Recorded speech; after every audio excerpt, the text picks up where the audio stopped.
சர்வ வல்லமையுள்ள எங்கள் ஆண்டவரே, இந்த அருமையான நேரத்திற்காக உமக்கு ஸ்தோத்திரம். கிருபையுள்ள கரத்தில் எங்களை தாழ்த்துகிறோம். மகிமையின் தேவன், இம்மட்டுமாக துதிகளையும் ஸ்தோத்திரங்களையும் நீர் அங்கீகரித்தீர். இப்பொழுது நீர் எங்களோடு கூட பேசுகிறதான ஒரு நேரம். நீர் பேசும் ஆண்டவரே, எங்கள் ஆண்டவர் இயேசு கிறிஸ்துவின் நாமத்தில் பிதாவே, அல்லேலூயா. என்னாகமத்தின் புஸ்தகம் 12ஆம் அதிகாரம் 6 முதல் 8 வசனங்களிலே தேவனாகிய கர்த்தர் மோசேயை குறித்து ஒரு சாட்சி கொடுக்கிறார். இது நம்ம எல்லாருக்கும் தெரிந்ததான ஒரு வேத பகுதி. குறிப்பாக அந்த என்னாகமத்தின் புஸ்தகம் 12ஆம் அதிகாரத்தில் 7வது வசனத்தில், என் தாசனாகிய மோசேயோ அப்படிப்பட்டவன் அல்ல, என் வீட்டில் எங்கும் அவன் உண்மை உள்ளவன். பொதுவாக நாம் நம்முடைய வீட்டில் தேவன் இருக்கணும் அப்படின்னு தான் நம்ம நினைப்போம், இல்லையா? Christ is the head of this house அப்படின்லாம் போட்டு வச்சுருப்பாங்க. நம்முடைய வீட்டில் நாம் தேவன் இருக்கணும்னு நினைப்போம். இன்னொரு விஷயம், நம்முடைய வீடுகளில் நாம் உண்மை உள்ளவர்களாக இருப்போம், அதில் மாற்று கருத்து இல்லை. பல நேரங்களில் நம்ம அப்படி தான், நம்ம கூட பழகிறவங்க எல்லாரும் அப்படி இருக்கணும்னு நினைக்கிறோம். அது நம்முடைய வீட்டில் நம்முடைய ஆண்டவர் இருக்கிறார், அவர் நமக்கு உண்மை உள்ளவராக இருக்கிறார், அவர் நமக்கு உதவிகளை செய்கிறார், எல்லாம் இருக்குது. நாம் சாட்சி கொடுக்குறோம். என்ன கொடுக்குறோம் அப்படின்னு கேட்டால், ஆண்டவர் எங்களுக்கு இப்படி செய்தார், அப்படி செய்தார், உண்மை உள்ளவராக இருந்தார், ஆண்டவரை பற்றி நிறைய சாட்சி கொடுக்குறோம். நம்ம அத்தனை பேர்கிட்டையுமே ஆண்டவரை பற்றி சாட்சி இருக்குது. எல்லாருக்கிட்டையும் ஒருத்தர் விடாமல் ஆண்டவரை பற்றி நம்ம சாட்சி கொடுப்போம். கர்த்தர் எனக்கு இப்படிப்பட்ட காரியங்களை செய்தார் அப்படின்னு சொல்லி. ஆனால் இது வேற ஒரு சாட்சி. இது என்னன்னு கேட்டிங்கன்னா, கர்த்தர் ஒருத்தனை கொடுத்து சாட்சி கொடுக்குறார். கர்த்தர் கூட கொடுக்குற சாட்சியில் நிறைய இருக்குது. என்ன இருக்குது அப்படின்னு கேட்டிங்கன்னு சொன்னால், உதாரணமாக தாவீதை குறித்து சாட்சி கொடுக்குறார், என் இருதயத்துக்கு ஏற்றவனாய் கண்டேன். தானியேலை குறித்து சாட்சி கொடுக்கிறார், என் பிரியமான புருஷனாகிய தானியேலே. ஆண்டவர் அநேகரை குறித்து சாட்சி கொடுக்கிறார். ஆனால் இந்த சாட்சியில் ஒரு வித்தியாசம் இருக்குது, டிஃப்ரென்ஸ் இருக்குது. என்னன்னு கேட்டிங்கன்னா, என் தாசனாகிய மோசேயோ என் வீட்டில் எங்கும் உண்மை உள்ளவன் அப்படின்னு இருக்கு. இந்த வீட்டில் எங்கும் உண்மை உள்ளவன் அப்படிங்கிறத குறித்து நம்ம பின்னாடி இதே செய்தியில் பார்க்கலாம். ஆனால் அதுக்கு முன்னாடி இதோடைய பேக்ரவுண்ட் கொஞ்சம் பார்க்க வேண்டி இருக்கிறது. ஏன் இப்படி ஒரு சாட்சியை கர்த்தர் கொடுக்குறாரு அப்படின்னு சொல்லி. இந்த சம்பவத்தை பார்த்தீங்கன்னா, இது உங்கள் எல்லாருக்கும் தெரிஞ்சதான ஒரு சம்பவம். என்ன சம்பவம் அப்படின்னு கேட்டால், மிரியாமும் அப்புறம் ஆரோனும் மோசேக்கு விரோதமாக பேசுகிறார்கள். இதில் சின்ன சின்ன நுணுக்கமான விஷயங்களும் ரொம்ப இம்பார்ட்டண்ட். அதான் ரொம்ப முக்கியம்.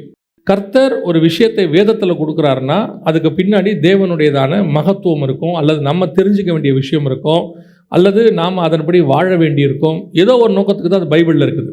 வெறும் கதையாகவோ படிச்சுட்டு போகிறதுக்கோ கர்த்தர் நமக்கு தரல. அதுக்கு பின்னாடி காடோடைய மிக முக்கியமான ஒரு திட்டம் இருக்கும். இப்போது இதனுடைய பேக்ரவுண்ட் கொஞ்சம் நம்ம பார்க்க போகிறோம். இப்போது மிரியாமும் ஆரோனும் மோசேயை குறித்து பேசுகிறாங்க. எதனால், என்ன பேசுகிறாங்க, என்ன விஷயத்துக்காக பேசுகிறாங்க அப்படிங்கிறதா இங்கே ரொம்ப முக்கியம். அந்த 12ஆம் அதிகாரம் 1வது வசனத்தை வாசிங்க. எத்தியோப்பியா தேசத்து ஸ்திரீயை மோசே விவாகம் பண்ணியிருந்தபடியினால் மிரியாமும் ஆரோனும் அவன் விவாகம் பண்ணின எத்தியோப்பியா தேசத்து ஸ்திரீ நிமித்தம் அவனுக்கு விரோதமாய் பேசி. இப்போ இந்த ஸ்திரீயின் நிமித்தம் ஏன் அவனுக்கு விரோதமாக பேசினார்கள்? இது வேதபாடம் மாதிரி இருக்கும், கவனிச்சுட்டே வாங்க. இந்த மோசே எத்தியோப்பிய தேசத்து ஸ்திரீயை விவாகம் பண்ணினபடியால் அப்படின்னு இருக்கு. நிறைய பேருடையதான ஒரு கருத்து என்ன அப்படின்னு கேட்டிங்கன்னா, மோசே செகண்ட் மேரேஜ் பண்ணிட்டாரு அப்படின்னு சொல்லி தான் நிறைய பேருடைய கருத்து. அதாவது ஏற்கனவே அவருக்கு ஒரு மனைவி இருக்காங்க. யார் இருக்கா?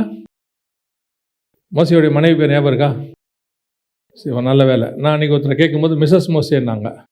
சரியா, ஈஸியான வேர்டாக போச்சு, வேலை முடிஞ்சிச்சு இல்லை. அந்த அம்மா பேர் என்ன? சிஃபோராள். சிஃபோராள் எந்த ஊருக்காரங்க? மீதியான் தேசத்தை சார்ந்தவர்கள் அப்படின்னு இருக்கு. இப்போது இங்கே என்ன பிரச்சனை அப்படின்னு கேட்டால், மோசே எத்தியோப்பிய தேசத்து ஸ்திரீயை விவாகம் பண்ணிட்டாரு அப்படின்னு இருக்கு. நிறைய பேருடைய கூற்று என்னென்னா, மோசே 2வது திருமணம் பண்ணிட்டாரு அப்படின்னு சொல்லி. உண்மையா அப்படின்னு கேட்டு அது கொஞ்சம் கிளாரிஃபை பண்ணிடுவோம் இங்கே. ஏன்னா உங்களுக்கும் சில நேரத்தில் நிறைய பேர் நினச்சிட்டு இருக்காங்க மோசே 2வது மேரேஜ் பண்ணிட்டாரு. ஏன்னா முதல் மனைவி பேர் சிப்போரால், அவங்க மீதியான் தேசத்தை சார்ந்தவங்க அப்படின்னு இருக்குது. உண்மையிலேயே அவர் 2வது மேரேஜ் பண்ணாரானா? இல்லை, 2வது மேரேஜ் பண்ணல. இதுக்கு இன்னொரு விளக்கம் கூட ஒருத்தர் கொடுக்குறாங்க. யாருன்னு கேட்டிங்கன்னா, ஃப்ளேவியஸ் ஜோசஃபஸ் அப்படின்னு ஒரு ஆர்கியாலஜிஸ்ட் இருக்கார். ஆர்கியாலஜிஸ்ட்னா அகழ்வாராய்ச்சிக்காரர். அவர் தான் ஃபாதர் ஆஃப் த ஆர்கியாலஜின்னு சொல்லுவாங்க. ஆர்கியாலஜிக்கெல்லாம் அவர் தான் ஆரம்பத்தில் இருந்தவர். இவர் யாருன்னு கேட்டிங்கன்னா, இயேசு காலத்துக்கு கொஞ்சம் கிபி 40க்கு அப்புறம் இருந்தவர். யூதர், இஸ்ரவேல்லே இருந்தவர். அதனால் இவரை பற்றி சொல்லுவாங்க. அப்படி சொல்லும் பொழுது இந்த ஃபாதர் ஆஃப் த ஆர்கியாலஜியாக இருக்க ஃப்ளேவியஸ் ஜோசபஸ் அவருடைய புக்கில் அவர் என்ன எழுதுறாரு அப்படின்னு கேட்டால், மீதியானியர்கள் போய் எத்தியோப்பியாவில் ஒரு சண்டை போட்டபோது அங்கிருந்த ஸ்திரீகளை எல்லாம் அவங்க பிடிச்சிட்டு வந்துட்டாங்க. அப்படி வந்த ஒரு ஸ்திரீ தான் இந்த சிஃபராள் அப்படின்னு சொல்லி அவங்க சொல்கிறாங்க. இது உண்மையானா அதுக்கும் வாய்ப்பு இல்லை. ஏன்னா இவர் இந்த ஃப்ளேவியஸ் ஜோசபஸ் வந்து கிட்டத்தட்ட 2000 வருஷம் கழிச்சு இருக்கிறார் மோசே காலத்தை விட. அதுவும் உண்மையா அப்படின்னு சொல்கிறதுக்கும் இல்லை. ஸோ இது மோசே 2 கல்யாணம் பண்ணாரா, என்ன பண்ணார் அப்படின்னு பார்த்தா, அந்த ஆங்கிலத்தில் அதுக்கு ஒரு வார்த்தை இருக்குது. வாசிங்க 12ஆம் அதிகாரம் என்னாகமத்தின் புஸ்தகம் 1வது வசனத்தை வாசிங்க. எத்தியோப்பியா தேசத்து ஸ்திரீயை மோசே விவாகம் பண்ணியிருந்தபடியினால் மிரியாமும் ஆரோனும் அவன் விவாகம் பண்ணின எத்தியோப்பியா தேசத்து ஸ்திரீ நிமித்தம் அவனுக்கு விரோதமாய் பேசி. குஷனைட் உமன் அப்படின்னு இருக்கு. ஆனால் ஆக்சுவலாக அதுதான் கரெக்டு.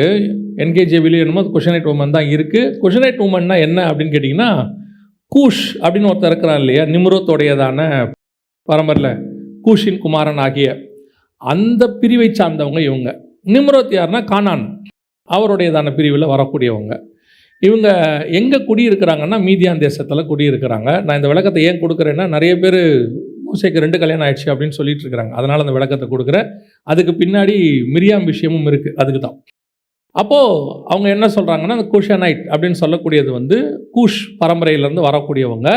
இவங்க எல்லோருமே மீதியான் தேசத்தில் குடியிருக்கக்கூடியவர்கள். இவர்கள் வந்து எத்தியோப்பியா, இப்போ இருக்க எத்தியோப்பியா கிடையாது, அது வேறு எத்தியோப்பியா. பைபிளில் உள்ள எத்தியோப்பியா வேறு, இப்போ இருக்கிற எத்தியோப்பியா வேறு. நீங்கள் இன்னைக்குள்ள எத்தியோப்பியாவை போட்டு கன்ஃபியூஸ் பண்ணிக்காதீங்க. ஸோ அங்கே இருக்கக்கூடியதான ஒரு பெண், அவங்க வந்து இங்கே குடியிருக்கிறாங்க மீதியான் தேசத்தில்.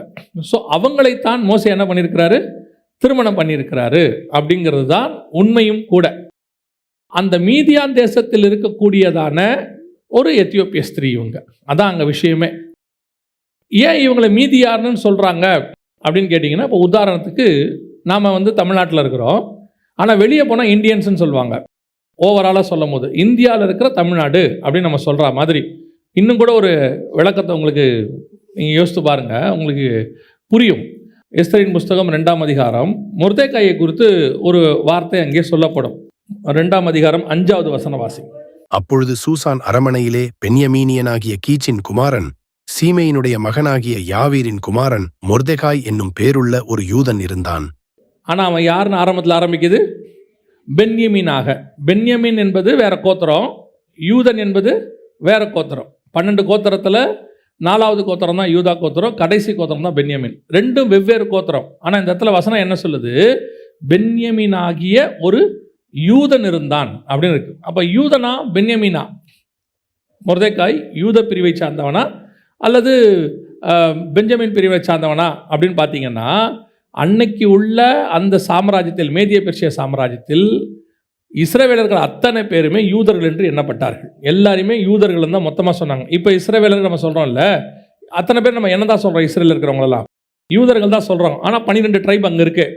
அதே மாதிரி மொர்தெகாயும் அன்னைக்கு எல்லாரும் யூதர்கள் தான் சொன்னாங்க மொத்த பேருக்கும். ஆனால் அவன் அதில் என்னவாக இருக்கான், பென்யமின் கோத்திரத்தானா இருக்கான். அதே மாதிரி தான் மீதியான் தேசத்தில் இருக்கக்கூடிய எத்தியோப்பிய ஸ்திரீ.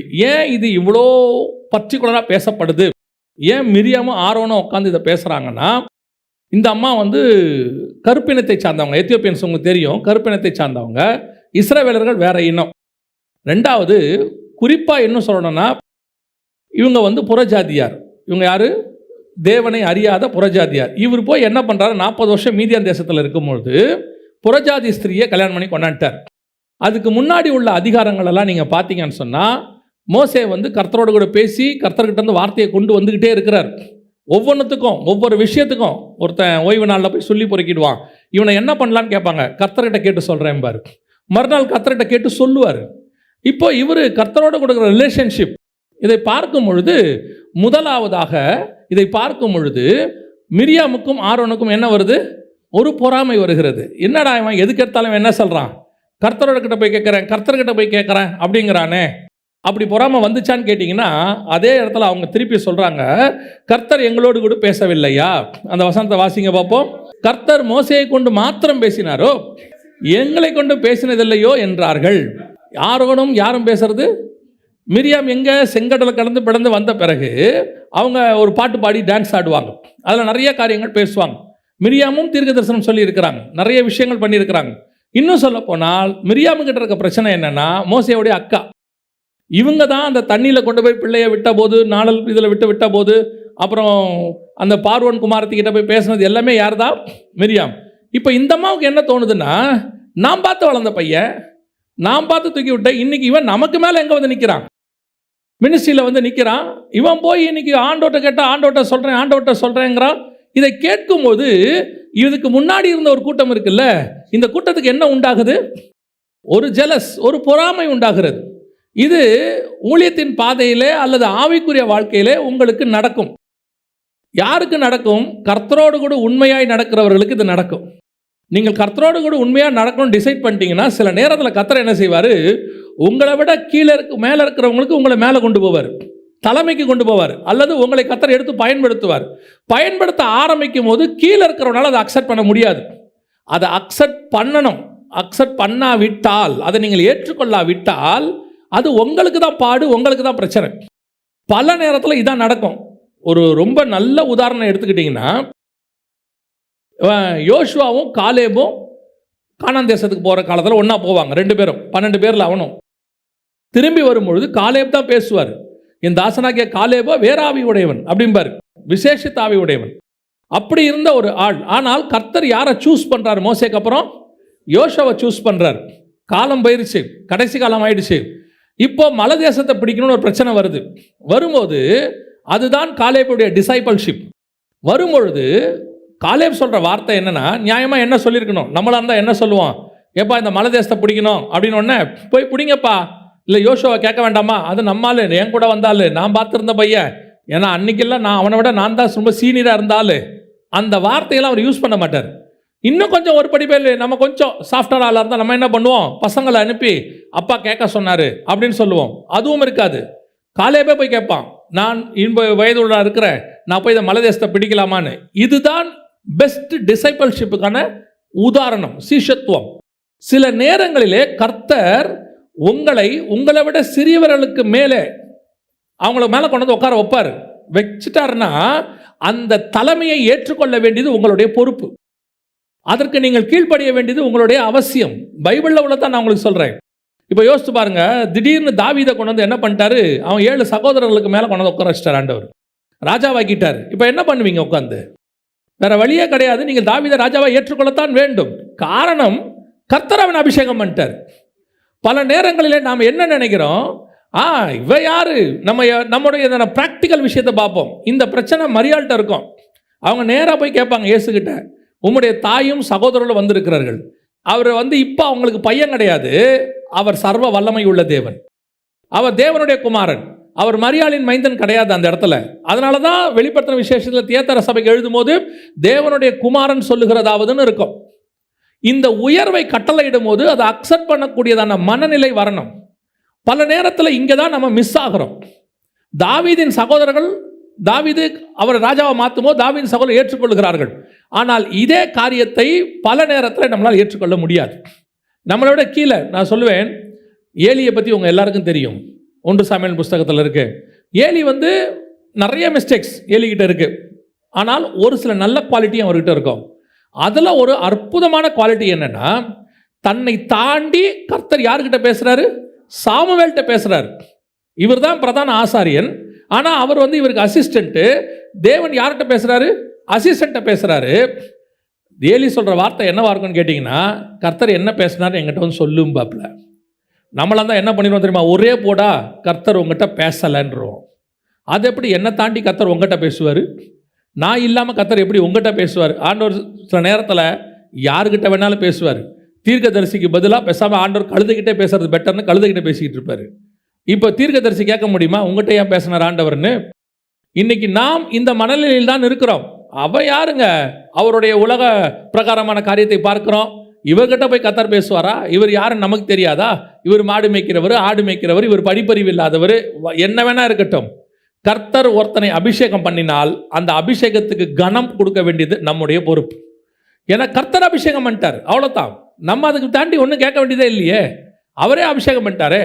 இங்க மிரியாம ஆரோனுடைய பிரச்சனை அதான். நம்ம பார்த்து வந்த ஆளு. ரெண்டாவது இவங்களுக்குள்ள என்ன, நம்ம மட்டும் என்ன சாதாரண ஆளா, நம்மகிட்டயும் ப்ராபசி இருக்குது, நம்மளும் சொல்றோம், தீர்க்க தரிசனம் சொல்றோம். இதுதான் இன்னைக்கு உள்ளதான மிக முக்கியமான ஒரு பிரச்சனை. இதுக்கு இவங்க செஞ்ச ரெண்டாவது வேலை என்ன தெரியுமா? இவங்களுக்குள்ள பொறாமை இருக்குது. கர்த்தர் இவனை தான் யூஸ் பண்றாரு, இவனை எடுத்து பயன்படுத்துறாருன்னு பார்த்த உடனே இவங்களுக்கு ஆட்டோமேட்டிக்கா என்ன வருது? ஒரு கோபம் வருது. இவனை மட்டும் என்ன யூஸ் பண்றாரு, இவன் சும்மா ஓவரா போறான் அப்படின்லாம் சொல்லுவாங்க. அதே நேரத்தில் அதுக்கு அவங்க எடுக்கிற டூல் என்னன்னு கேட்டிங்கன்னா, அந்த 1வது வசனம், மோசே எத்தியோப்பிய ஸ்திரீயை, இந்த விஷயம் பார்வோனுங்கிட்ட போய் பேசும்போது இவங்களுக்கு தெரியல, இந்த விஷயம் எகிப்திலிருந்து விடுதலையாகும் போது தெரியல, செங்கடலை கடந்து வந்த போது டான்ஸ் ஆடும் போது இந்த அம்மாவுக்கு தெரியல, மலை மேலே போய் பிரச்சனை வரும்போது இந்த விஷயம் தெரியல. இந்த விஷயம் எப்போ தெரியுது? தன்னை விட கீழே இருக்கிறவன் அல்ல தான் கூட இருக்கிறவன் மேலே போகும்போது அவங்ககிட்ட இருக்க பிரச்சனையை எடுக்கிறாங்க.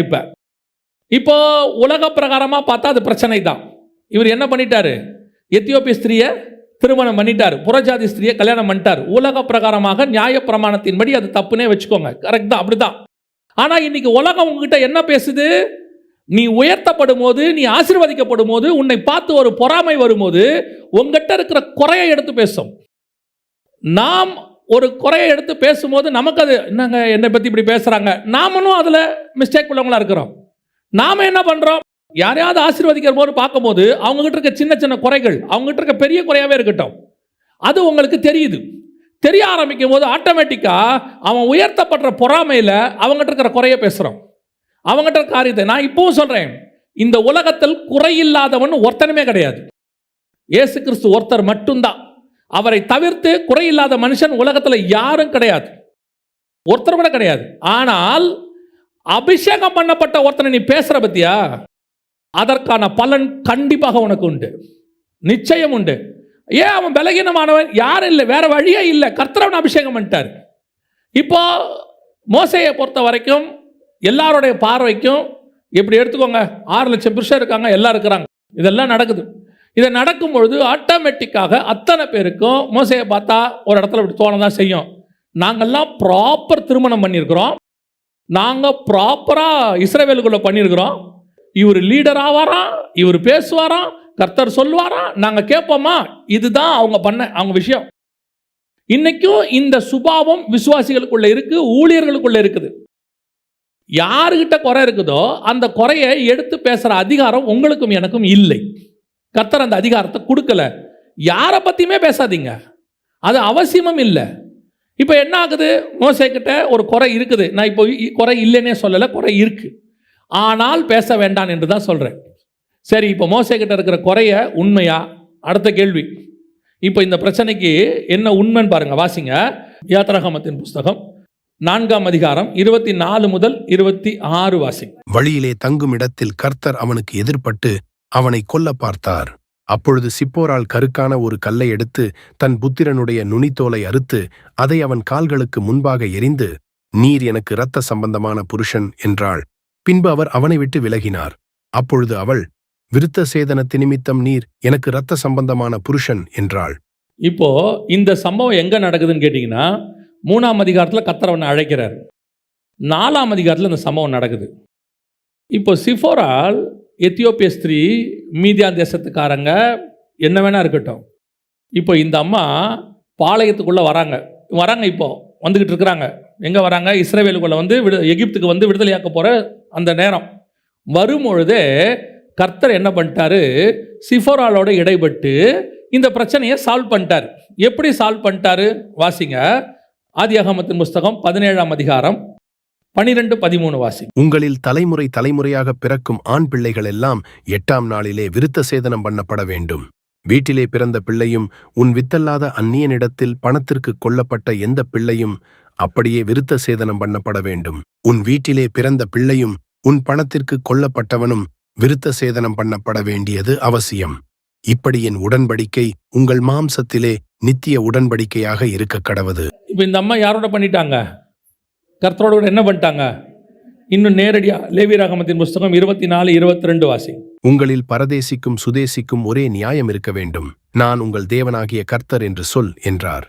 உங்கள் பரதேசினா வெளியூர்காரன், சுதேசினா சொந்த ஊர்க்காரன். பரதேசினா பரம்னா வெளியே, புறம்பெயர்க்கிறது. பரதேசிக்கும் சுதேசிக்கும் ஒரே நியாயம் இருக்க கடவுது. எப்போ நீங்கள் கர்த்தருடைய உடன்படிக்கைக்குள்ளே வந்துட்டீங்களோ அத்தனை பேரும் ஒரே பிரமாணத்துக்குள்ளே வந்தாச்சு. இப்போ சிஃபாரோடைய கணக்கின்படி இந்த அம்மா இப்போ எங்கே வந்துட்டாங்க? இஸ்ரவேலுக்குள்ளே வந்தாச்சு. இஸ்ரவேலுக்குள்ளே வந்தாங்க, பையனுக்கு விருத்த சேதனம் பண்ணியாச்சு. இப்போ ஆல்ரெடி இவங்க இஸ்ரவேலுடைய பாளையத்துக்கு உண்டான ஒரு ஆளாக மாறியாச்சு. இங்கே தான் விஷயமே இருக்குது. இந்த விஷயம் மிரியாமுக்கு ஆரோனுக்கு தெரிஞ்சிருக்க வாய்ப்பு இல்லை. ஏன்னா இது வழியில் நடக்கிறதான ஒரு விஷயம். இது நடந்துருச்சு, வேலை முடிஞ்சிருச்சு. ஒரு வேளை தெரியுதோ தெரியல, வேற விஷயம். ஆனால் இந்த கணக்கு கர்த்தருக்கும் சிஃபாரோலுக்கும் உள்ளது. அந்நிய ஸ்திரீங்கிறது சிஃபாரோலுக்கும் கர்த்தருக்கும் உள்ள கணக்கு. அதை ஒப்புரவாக்குற கணக்கு யாருக்கிட்ட இருக்குது? கர்த்தர்கிட்ட இருக்கு. அவங்க 2 பேரும் ஒப்புரவாக்கிட்டீங்கன்னா பின்னாடி இருந்து பேசுகிற 2 பேருக்கு என்ன பிரச்சனை? இப்போ மாட்டினது யாரு? அவன் ஒப்புரவாயிட்டான், சிஃபாரால ஒப்புரவாயிட்டாங்க. வெளியே இருக்கிற 2 பேர் மாட்டிக்கிட்டாங்க. இதுதான் உங்களுக்கு நடக்கும்னு சொல்றேன். பல நேரங்களில் நீங்கள் யாரை குறித்து பேசுகிறீர்களோ அவன் முழங்கால் போட்டு இயேசுகிட்ட மன்னிப்பு கேட்டானா அடுத்த நிமிஷத்துல இருந்து நீங்க பேசுறீங்கல்ல, மாட்டிடுவீங்க. அதெல்லாம் அப்ப பாவம் செய்யலையா? அவர் செய்யலையா? அவன் செஞ்சான் செய்யல, செஞ்சதாவே இருக்கட்டுமே. அவன் கர்த்தர்கிட்ட முழங்கால் போட்டு இயேசு கிறிஸ்துவின் ரத்தம் சகல பாவங்களையும் மன்னிக்கும். அவர் என்னமோ செட்டு போறாரு, அவனை தண்டிக்கிறாரு, கொல்றாரு, என்னவோ பண்ணிட்டு போறாரு. உனக்கு என்ன? இப்ப யோசிச்சு பாருங்க, இவன் மாட்டிக்கிட்டாங்கல்ல, இப்ப அவங்களுக்கு மன்னிச்சு முடிச்சாச்சு, அவங்களோட கணக்கு அங்க தீர்ந்து போச்சு. இப்ப யோசிச்சு பாருங்க, மோவாபிய ஸ்திரீ உள்ள வராங்க. யாரு? ரூத்து. ரூத் எங்க இருந்து வராங்க? மோவாப்ல இருந்து வராங்க. வரும்பொழுது என்ன பேசிஸ்ல உள்ள வராங்க? அவங்க ஒரே ஒரு காரணம், இஸ்ரவேலுடையதான ஒரு புருஷரை அவர்கள் திருமணம் செய்தார்கள். ஆனா தேவ திட்டம் யார் மேல இருக்குது? ரூத் மேல இருக்குது. இப்போ இந்த அம்மா உள்ள வரும்போது சும்மா கூப்பிட்டு வந்தாரா ஆண்டவர்? அங்கேயும் நீங்க அதை கவனிச்சு பார்த்தா தெரியும். ஆண்டவர் ஒன்றும் ரூத் சும்மா உள்ள சேர்ந்துடல. ரூத் வரும்போது ஒரு டெஸ்ட் வைக்கிறாங்க நகோமி. அவங்க சொல்றாங்க, 2 பேருக்கும் சொல்றாங்க, ரூத்துக்கும் சொல்றாங்க, அவருடைய சகோதரிக்கும் சொல்றாங்க, என்னால் இனிமேட்டு உங்களுக்கு எந்த ஒரு காரியத்தையும் செய்ய முடியாது, போறவங்க என்ன செஞ்சிருங்க, போயிடுங்க அப்படின்னு சொல்றாங்க. இதே காரியத்தை இதுக்கு முன்னாடி யார் சொன்னான்னு கேட்டிங்கன்னா ஆபிரகாம் லோத்துக்கிட்ட சொல்லுவார்.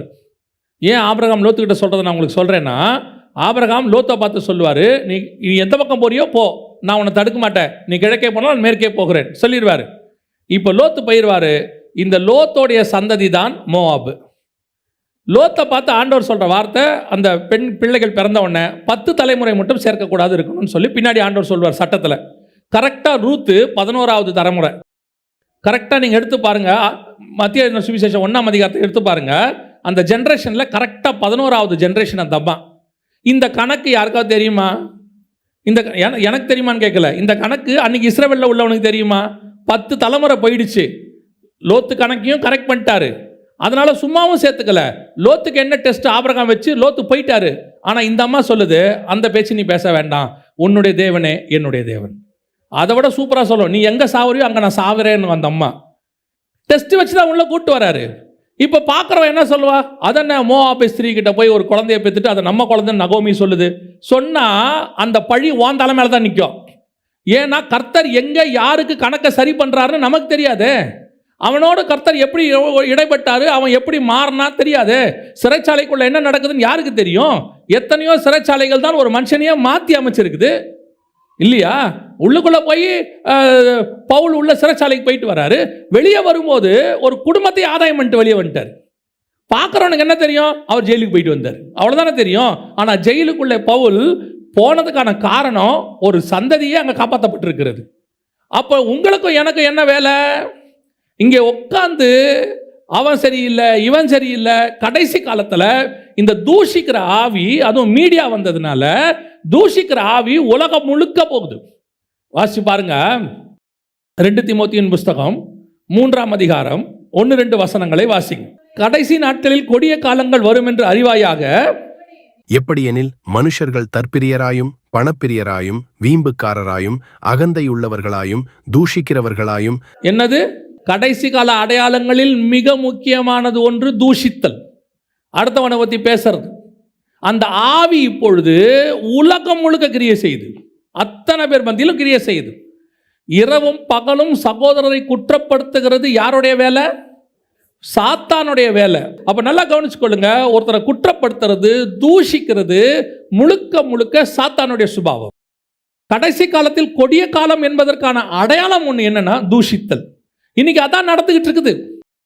இன்னைக்கு இருக்கக்கூடிய மோசேயை குறித்து அப்படியே எப்படி நீங்க பேசுவீங்க? ஆண்டவர் கேட்கிறார். ஆண்டவர் தான் கேட்கிறார் அந்த கேள்வியை. என் தாசனாகிய மோசேயை குறித்து பேசுவதற்கு உங்களுக்கு பயம் இல்லாமல் போனது என்ன? ஏன் பயம் இல்லாமல் போச்சு? அவனை கொண்டு நான் எப்படிப்பட்ட காரியங்கள் செய்கிறேன், அவனை கொண்டு நான் எப்படிப்பட்ட காரியங்கள் செஞ்சுக்கிட்டு இருக்கிறேன். நீங்க பாட்டு ரொம்ப ஈஸியாக அவங்ககிட்ட இருக்கிற ஒரு குறைய பேசிட்டீங்களே. எத்தியோப்பிய ஸ்திரியை திருமணம் பண்ணான்னு ஒரே வார்த்தை பேசிட்டீங்களே. அவன் எத்தியோப்பிய ஸ்திரியை ஏன் திருமணம் பண்ணா? அந்த திருமணத்தில் பின்னாடி இருக்கிற தேவ திட்டம் என்ன? அங்கிருந்து வரும்போது அந்த எத்தியோப்பிய ஸ்திரியை எப்படி கர்த்தர் ஒப்புரவாக்குனாரு, கொல்ல பார்த்தாருன்னு இருக்க. அப்படி ஒப்புரவாக்கி உள்ள கூட்டு வந்திருக்கிறார். இந்த சம்பவங்கள்லாம் தெரியுமா மிரியாமுக்கும் ஆரோனுக்கும்? சர்வசாதாரணமா வெளிப்பரங்கமாக. ஏன் எத்தியோப்பிய ஸ்திரியை வச்சு கர்த்தர் செய்ய மாட்டாரா? மோவாபிய ஸ்திரியை வச்சு செய்ய மாட்டாரா? ஏன் இதே ராகாப்பை வச்சு செய்ய மாட்டாரா? எடுத்து பாருங்க, எத்தனை புறஜாதியார் உள்ள கொண்டாந்துருக்கிறாரு. எப்போ பிரமாணத்தை ஏற்றுக்கொண்டு உள்ள வந்தாச்சோ அப்பவே இங்கே சுதேசி பரதேசின்னு கிடையாது. எப்போ தேவனுடைய நாமத்தை ஏற்றுக்கொண்டு உள்ளே வந்தாச்சு, இயேசுவின் ரத்தத்தால் கழுவப்பட்டாச்சோ அதற்கு பிறகு தேவனுக்கும் அவர்களுக்கும் தான் கணக்கு. யாரை குறித்து பேசுவதோ தூஷிப்பதோ நமக்கு தேவையில்லாத காரியம். அதனுடைய விளைவு என்னவா மாறிடுச்சு பாருங்களேன். வசனம் சொல்லுது, அந்த வசனம் வாசிங்க. 12ஆம் அதிகாரம் 14வது வசனம். கர்த்தர் மோசேயை நோக்கி, அவள் தகப்பன் அவள் முகத்திலே காரி துப்பினதுண்டானால். அந்த அம்மா என்ன ஆனாங்க தெரியுமா? என்ன வந்துச்சு? வெண்குஷ்டம். ஏன் வெண்குஷ்டம் வந்துச்சு? அதுக்கு என்ன அர்த்தமா? வெண்குஷ்டத்துக்கு நம்ம விளக்க பிரகாரமாக அது வியாதி, ஒரு வெண்குஷ்டம்னு வச்சுக்கோங்களேன். ஆனால் அதுக்கு கர்த்தர் கொடுக்குற விளக்கம் என்னன்னா, தகப்பன் முகத்தில் காரி துப்பினது உண்டானால். கர்த்தர் என்ன பண்ணாராம்? துப்பிட்டாராமா. எப்படி என் தாசனாகிய மோசேயை குறித்து நீ பேசுவ? உனக்கு எப்படி அந்த அதிகாரம் வந்துச்சு? எப்படி அந்த பயம் இல்லாமல் போச்சு? அப்படின்னு சொல்லிட்டு காரி துப்பிட்டாராமா ஆண்டவர். ஆனாலும் அதுக்கு பின்னாடி அவன் மேலேயும் கர்த்தருக்கு ஒரு அன்பு இருக்குது பாருங்க. அதாவது பகைவன் துப்பினது உண்டானாலும் சொல்லலை, தகப்பன் துப்பினது. அப்பாவுக்கே கோவமா. அதாவது என்னடா நீ எப்படி உன் தம்பியை பற்றி பேசுவேன்னு அக்காவை பார்த்து கேட்குறாராம். எப்படி நீ அவனை பற்றி பேசுவ? தயவு செய்து நான் விசுவாசிகளுக்கு சொல்லுகிறேன், நீங்கள் உங்கள் வாயாலே யாரை குறித்தும் தூஷிக்காதீர்கள், யாரை பற்றியும் பேசாதீங்க. நமக்கு அது தேவையும் இல்லை, அதனால ஒரு பலனும் இல்லை. சிலருக்கெல்லாம் அப்படி பேசுறதுன்னு ஒரு ஹாபி. அந்த வாயே அப்படிப்பட்ட வாய். பேசினாதான் அவங்களுக்கு திருப்தி. அது எப்படி பேசாமல் இருப்பாங்க உலகத்துலன்னு கேட்பாங்க. அப்படி பேசினீன்னா கர்த்தர் உன் முகத்தில் காரி துப்புவார்னு அர்த்தம். சிலர்லாம் சொல்கிறாங்க, அது எப்படிங்க பெண்களுக்கு புறம் பேசுவது என்பது ஒரு சாதாரண விஷயங்கிற. அதெல்லாம் கிடையாது, அதெல்லாம் ஒன்றும் கிடையாது. பேசணுங்கிற அவசியம்லாம் கிடையாது. வசனம் தெளிவாக சொல்லுது, பக்தி விருத்திக்கு ஏதுவான நல்ல வார்த்தைகளையே பேசுங்கள். சாதாரணமாக பேசுகிறோம் வேற. அடுத்தவங்களை பற்றி தயவு செய்து சொல்கிறேன், இது உடனே நான் ஆரம்பத்திலிருந்து நாங்கள் அப்படி அதெல்லாம் இல்லை. ஒரு சிலருக்குலாம் உண்மையிலேயே அடுத்தவங்களை பற்றி பேச மாட்டாங்க. ஒரு நடிகனை பற்றி அன்னைக்கு ஒருத்தர் சொல்கிறாரு, அவர்கிட்ட இருக்கிற ஒரு பெஸ்ட் குவாலிட்டிங்க, அந்த நடிகனுக்கு 70 வயசு ஆயிடுச்சு. அந்த நடிகனை பற்றி இவர் சாட்சி சொல்கிறார். இன்னொருத்தர் சொல்கிறார் அவரை பற்றி, அவர்கிட்ட ஒரு நல்ல குவாலிட்டிங்க, யாரை பற்றியுமே பேச மாட்டார். நான் அவர் கூட 30 வருஷமாக பழகிறேன், ஒருத்தரை பற்றியும் குறை பேச மாட்டார். அடுத்து சொல்கிறாரு, அப்படி நம்ம ஏதாவது பேசணும்னா டாப்பிக்கை மாற்றிடுவார் அவர். உடனே இமிடியட்டாக என்ன பண்ணிடுவாராம்? அந்த டாப்பிக்கை விட்டு வெளியே போயிடுவாராம். பாருங்க, ஒரு புறஜாதியானுக்கு கூட அது ஒரு கான்ஷியஸ் இருக்குது பாருங்க. இல்லை வேண்டாம், எதுக்கு? ஜீவனும் மரணமும் எங்கே இருக்குது? நாவின் கீழே இருக்குது. எனக்கு கர்த்தர் எதில் சொல்லி கொடுத்தா நான் உங்களுக்கு சொல்கிறேன். இதில் நான் பயங்கரமான பரிசுத்தவான், யாரை பற்றியுமே பேசாத ஆளெல்லாம் கிடையாது. ஆரம்பத்தில் ஆவிக்குரிய வாழ்க்கையில் வர்றபோது எல்லாருக்கும் இருக்கிற பலகீனம் நமக்கு இருந்துச்சு. எல்லாரையும் பற்றி பேசுறது எல்லாமே இருந்தது. ஒரு ஊழியத்தின் பாதைக்கு வந்த பிறகு ஒரு காரியம் நடந்துச்சு. அதாவது ஒரு சொன்ன விஷயம் அப்படியே நடந்துருச்சு. ஒரு சந்தோஷம் மனசில், சொன்ன விஷயம் நடந்துச்சு. யூஸ்வலாக எல்லாருக்கும் வர்றது தான். அப்படி நடந்த உடனே ஆவியானவர் உணர்த்தினார், நீ சொன்ன விஷயம் நடக்குதில்ல, தப்பான விஷயத்தை பேசினீன்னா இந்த வல்லமை உன்னை விட்டு போயிடும்னாரு. நீ இன்னொருத்தவங்களை பற்றி பேசிக்கிட்டே இருந்தீங்கன்னா உன் வார்த்தைக்கு என்ன இருக்குது? இப்போ வல்லமை இருக்குது. சிலர் சொல்கிறாங்கல்ல, நீங்கள் பேசுனீங்க, எங்கள் வாழ்க்கையில் இது பிரயோஜனமாக இருந்துச்சு, கர்த்தர் பேசினார், இடைப்பட்டார், இப்படி சொல்கிறாங்கல்ல. இதை ஏன் சொல்கிறாங்கன்னா, நீ உன் வார்த்தையில் இருக்கிற வல்லமையை உணரணும். நீ தேவையில்லாததை பேச பேச பேச உன் வாயில் உள்ள வார்த்தைகளுக்கு என்ன போயிடும்? வல்லமை போயிடும். எப்பவுமே யோசித்து பாருங்கள், ரொம்ப ப்ரீஷியஸான பவர்ஃபுல்லான விஷயத்தை நம்ம லிமிட்டடாக தான் யூஸ் பண்ணுவோம். ரொம்ப நீங்கள் தாங்க ஒரு கோல்டு இருக்குது, அதை நீங்கள் லிமிட்டடாக யூஸ் பண்ணுவீங்க. அதுவே கருங்கல் இருக்குது, ஜல்லி இருக்குது, அதை சாதாரணமாக ரோட்டில் போட்டு விடுவோம். அது பெருசாக தெரியாது, காலில் உதச்சிட்டு போயிட்டே இருப்போம். உங்கள்கிட்டையும் எங்கிட்டையும் கர்த்தர் கொடுத்துருக்குது அத்தாரிட்டி நம்ம நாக்கில் தான் இருக்குது. கர்த்தர் கொடுத்த நாமம் நம்ம நாக்கில் தான் இருக்குது. நீங்கள் என்ன சொல்கிறீங்களோ அது நடக்கும். அப்போ நீங்கள் சொல்கிறதுல ஒரு வல்லமை இருக்குது, நீங்கள் சொல்கிறதுல ஒரு மகத்துவம் இருக்குதுன்னா, நீங்கள் தப்பாக பேசும்போது இது குறையும், இது போயிட்டே இருக்கும். ஏன்னா நீங்கள் சொல்கிறத கர்த்தர் கேட்டு செய்கிறாரு. உங்கள் ஜபத்துக்கு கர்த்தர் பதில் கொடுக்குறாரு. அப்போ உங்கள் வாயின் வார்த்தைக்கு கர்த்தர் இம்பார்ட்டன்ஸ் கொடுக்குறாருன்னா, நீ தேவையில்லாததை பேச பேச பேச கர்த்தர் உன்னை கேட்க மாட்டார். இது அவருக்கு தேவையில்லாத விஷயம் தானே. இன்னொருத்தனை பற்றி பேசுறது ஆட்டோமேட்டிக்காக நீ பேசுகிறத அவர் கேட்க போகிறதில்ல. நீ நல்ல விஷயத்த சொன்னாலும் அப்புறம் கேட்க மாட்டார். ஏன்? நீ தான் அன்வான்டாக பேசிகிட்டே இருக்கிய உட்காந்து. எவ்வளவோ உங்களுடையதான பேச்சை குறைச்சிட்டு நீங்கள், நான் என்ன சொல்கிறேன்னா, என்னுடைய தனிப்பட்ட ஆலோசனையாக சொல்கிறேன், பேசுகிறதையே குறைச்சிடுங்க. அதிகம் பேசாது இருந்தால் நல்லது. சில நேரங்களில் அளப்பற வாய் இருக்குது பாருங்க, அது பல பிரச்சனைகளை கொண்டு வரும். உங்கள் வார்த்தைக்கு அதில் ரொம்ப இம்பார்ட்டன்ட், உங்கள் வார்த்தைக்கு வல்லமை போயிடும். உங்களுக்குள்ளே இருக்கக்கூடியதான அந்த பவர் அப்படியே போயிடும். உங்கள் வார்த்தை சொன்னால், அதை எலியா சொல்லுவான் பாருங்களேன், நான் சொல்லிய கர்த்தருக்கு முன்பாக நிற்கிற நான் சொல்லுகிறேன். ஆனால் யோசித்து பாருங்க, இவன் சொல்கிறான், கர்த்தர் கேட்டு அப்படியே செய்கிறார். இதுதான் இப்போ இதில் இன்னொரு பிரச்சனை இருக்குது பாருங்க. இவன் சொல்லிட்டானா, 1 ராஜாக்களின் புஸ்தகம் 19ஆம் அதிகாரத்தில் 4 வாசிங்க. அவன் வனாந்தரத்தில் ஒரு நாள் பிரயாணம் போய் ஒரு சூரைச் செடியின் கீழ் உட்கார்ந்து தான் சாக வேண்டும் என்று கோரி, போதும் கர்த்தாவே, என் ஆத்துமாவை எடுத்துக்கொள்ளும், நான் என் பிதாக்களை பார்க்கிலும் நல்லவன் அல்ல என்று சொல்லி. இப்போ இவர் என்ன சொன்னார்? போதும் கர்த்தாவே, என்னை எடுத்துக்கொள்ளும். இதுக்கப்புறம் எலியா செஞ்ச பெரிய விஷயம் என்ன? இதோட இவர் மினிஸ்ட்ரிக்கான முடிவுரையை அவரே எழுதிட்டார். இவர் தானே சொன்னார், இவர் என்ன சொன்னாலும் ஆண்டவர் என்ன செய்வார்? கேட்பார். என் வாக்கின்படி அன்றி. திருப்பி இவரே கேட்பார். மழை பெய்யட்டும்பார், பெய்யும். இவன் சொல்லுவான், போ மழை பெய்யும்பா, நடக்கும். அப்போ இவன் வார்த்தைக்கு என்ன இருக்குது? பவர் இருக்கு. அவசரப்பட்டு சொல்கிறாப்புல, போதும் கர்த்தாவே, முடிச்சிருங்க, என் ஆத்மாவை எடுத்துக்கொள்ளும். வசனம் சொல்லும், கர்த்தர் அவனை எடுத்துக்கொண்டாருன்னு இருக்கும். மேகத்தின் மேல் ஏறி எடுத்துக்கொள்ளப்பட்டார், மேலே போயிட்டார், அவ்வளோதான், வேலை முடிஞ்சிருச்சு. நடுவில் என்ன வேலை பார்த்தாரு? ஒன்றும் இதுக்கப்புறம் அக்கினி இறக்குனாரு, அந்த மாதிரி எந்த பெரிய விஷயமும் இருக்காது. இனிமேட்டு ஒரு சின்ன சின்ன விஷயங்கள், அந்த சாரி பார்த்து இவங்க வீட்டுக்கு போவார், இந்த மாதிரி விஷயங்கள் தான் நடக்குமே ஒழிய, அதில் கூட பெரிய கொடுமை என்னென்னா, இவர் ஒரு வார்த்தை சொல்லுவார், ஆகாப்பு சாவான்னு. அவன் சாவ மாட்டான். இவர் சொல்லி அந்த ப்ராபசி நடக்காது. நீ போய், ஆண்டவர் தான் சொல்லுவார், ஆனால் ஆண்டவர் தான் சொல்லுவார், போ ஆகாப் சாவான்னு சொல்லும்பார். இவர் போய் சொல்லிடுவார், ஆகாப் மனம் திரும்பிடுவான். இப்போ கர்த்தர் சொல்லுவார் எலியா கிட்ட, இல்லை அவன் மனம் திரும்பிட்டா, இப்போ அவனை சாவடிக்க வேண்டாம், அவன் பையன் காலத்தில் பார்த்துக்கலான்ட்டு போயிடுவார். யோசித்து பாருங்க, இவன் சொன்னால் கர்த்தர் கேட்டு செய்யணும் தானே. அப்போ இவன் சொன்ன ஆகாப் சாவணுமா இல்லையா? இப்போ கூட இவனும் சொல்லலை, கர்த்தர் சொல்லித்தான் சொல்கிறான். ஆனால் மாறிடுச்சு. காரணம் என்ன? எப்போ அவன் வாயிலிருந்து எனக்கு போதுன்ட்டானோ அடுத்த ஆளை கொண்டாந்தாச்சு. அப்போ ஒரு தீர்க்கதரிசியோ அபிஷேகம் பண்ணப்பட்டவனோ தன் வாயின் வார்த்தைகளுக்கு எப்படி இருக்கணும்? ரொம்ப கேர்ஃபுல்லாக இருக்கணும். இன்னைக்கு நிறைய பேர் அப்படி, அவங்களுக்கு அவங்களே அவங்க வாயின் வார்த்தைகளை பாருங்க.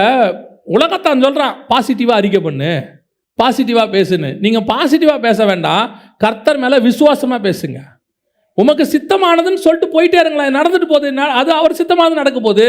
எனக்கு ஆண்டவர் சொல்லி கொடுத்தா அதுதான். எதுனாலும் சரி, உமக்கு சித்தமானாலும் நடக்கட்டும் ஆண்டவர். எல்லாம் என்ன கேட்பாங்க, உங்களுக்கு கவலையே இல்லையா? உங்கள் பையங்களுக்கு சீட்டை பற்றி கவலை இல்லையா? அதை பற்றி கவலை இல்லையா? அவருக்கு சித்தமாக நடக்கொண்டு போயிட்டே இருப்பேன். நம்ம ஏன் கவலைப்பட்டுக்கிட்டு இருப்பானே? நமக்கு என்ன கவலை? கவலையை வாங்குறவர் ஒருத்தர் இருக்கிறாரு, பாரத்தை தூக்கி போட்டோமா. இப்போ நீங்கள் என்ன அதை வச்சுக்கிட்டு என்ன பண்ண போகிறீங்க? சில ஆட்கள்லாம் பார்த்தீங்கன்னா ட்ரெயினில் பார்த்துருக்கீங்களா, ட்ரெயின் போயிட்டு இருக்கோம், பெட்டியை கூட பிடிச்சிக்கிட்டே உட்காந்துருப்பான். அதை கீழே வைக்கவும் மாட்டான், எங்கேயும் வைக்க மாட்டான். பாத்ரூம் போகும்போது கூட மாட்டிக்கிட்டு தான் போவோம். அப்படியே பார்க்குறவங்க என்ன நினைப்பாங்க, அதை வச்சா என்ன, அது உள்ள பணம் இருக்கு, வச்சுக்க, பாரத்தோட போ, யார் வேணான்னா.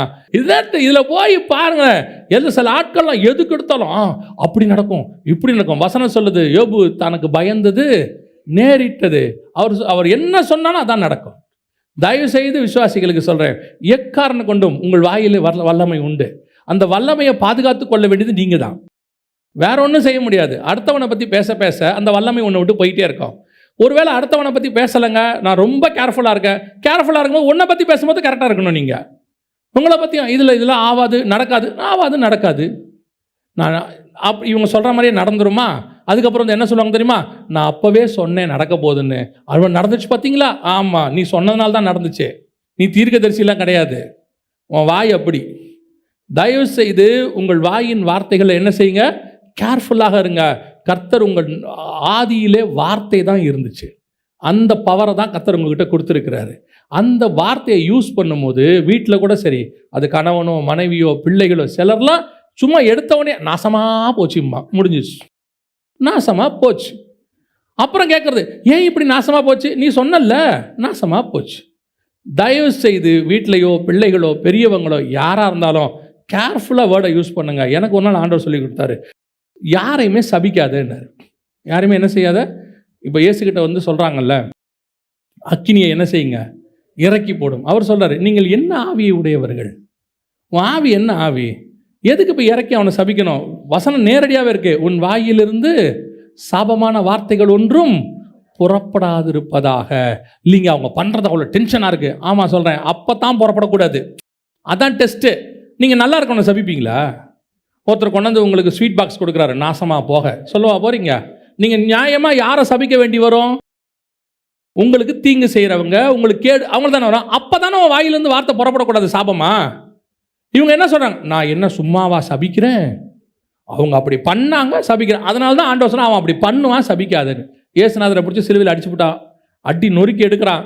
அவர் வாயிலிருந்து ஒரு சாபமான வார்த்தை வந்துச்சா? ஏதாவது? பவுல பட்டணங்கள் தான் அடித்தாங்க, யாரையாவது சபிச்சாரா? எந்தெந்த ஊருக்கு அடித்தாரோ எல்லா ஊருக்கு நிருபத்தை எழுதி ஆசீர்வதிக்கிறார். நான் உங்களை ஆசீர்வதிக்கிறேன், நான் உங்களை ஆசீர்வதிக்கிறேன். யோசிச்சு பாருங்க, அந்த பட்டணம் இருக்கோ இல்லையோ, ஆசீர்வதிச்சவன் இன்னை வரைக்கும் ஆசீர்வாதமாக தான் இருக்கான். அவன் நாமம் இன்னும் ஆசீர்வதிக்கப்படுது. எத்தனை பேருக்கு அவன் நிருபம் ஆசீர்வாதமாக இருக்குது? ஏன் உங்கள் வாயிலிருந்து வார்த்தைகள் இப்படி வருது? இன்னைக்கு யோசித்து பாருங்க. கடைசியாக ஆண்டவர் சொல்றாரு, மிரியாமை பார்த்து, தகப்பன் காரி துப்பினது உண்டானால். கர்த்தர் துப்பிட்டாராமா. அந்த நிலைமை நமக்கு வேண்டாம். அது ரொம்ப மோசமான ஒரு காரியம். அதே நேரத்தில் ஆரோனை விட்டுருவார் இந்த இடத்துல. ஆரோனை ஒன்றுமே பண்ணல பாருங்க. அந்த வசனம் என்ன சொல்லுது பாருங்க, 12:2 வாசிங்க. கர்த்தர் மோசேயை கொண்டு மாத்திரம் பேசினாரோ, எங்களை கொண்டு பேசினதில்லையோ என்றார்கள்.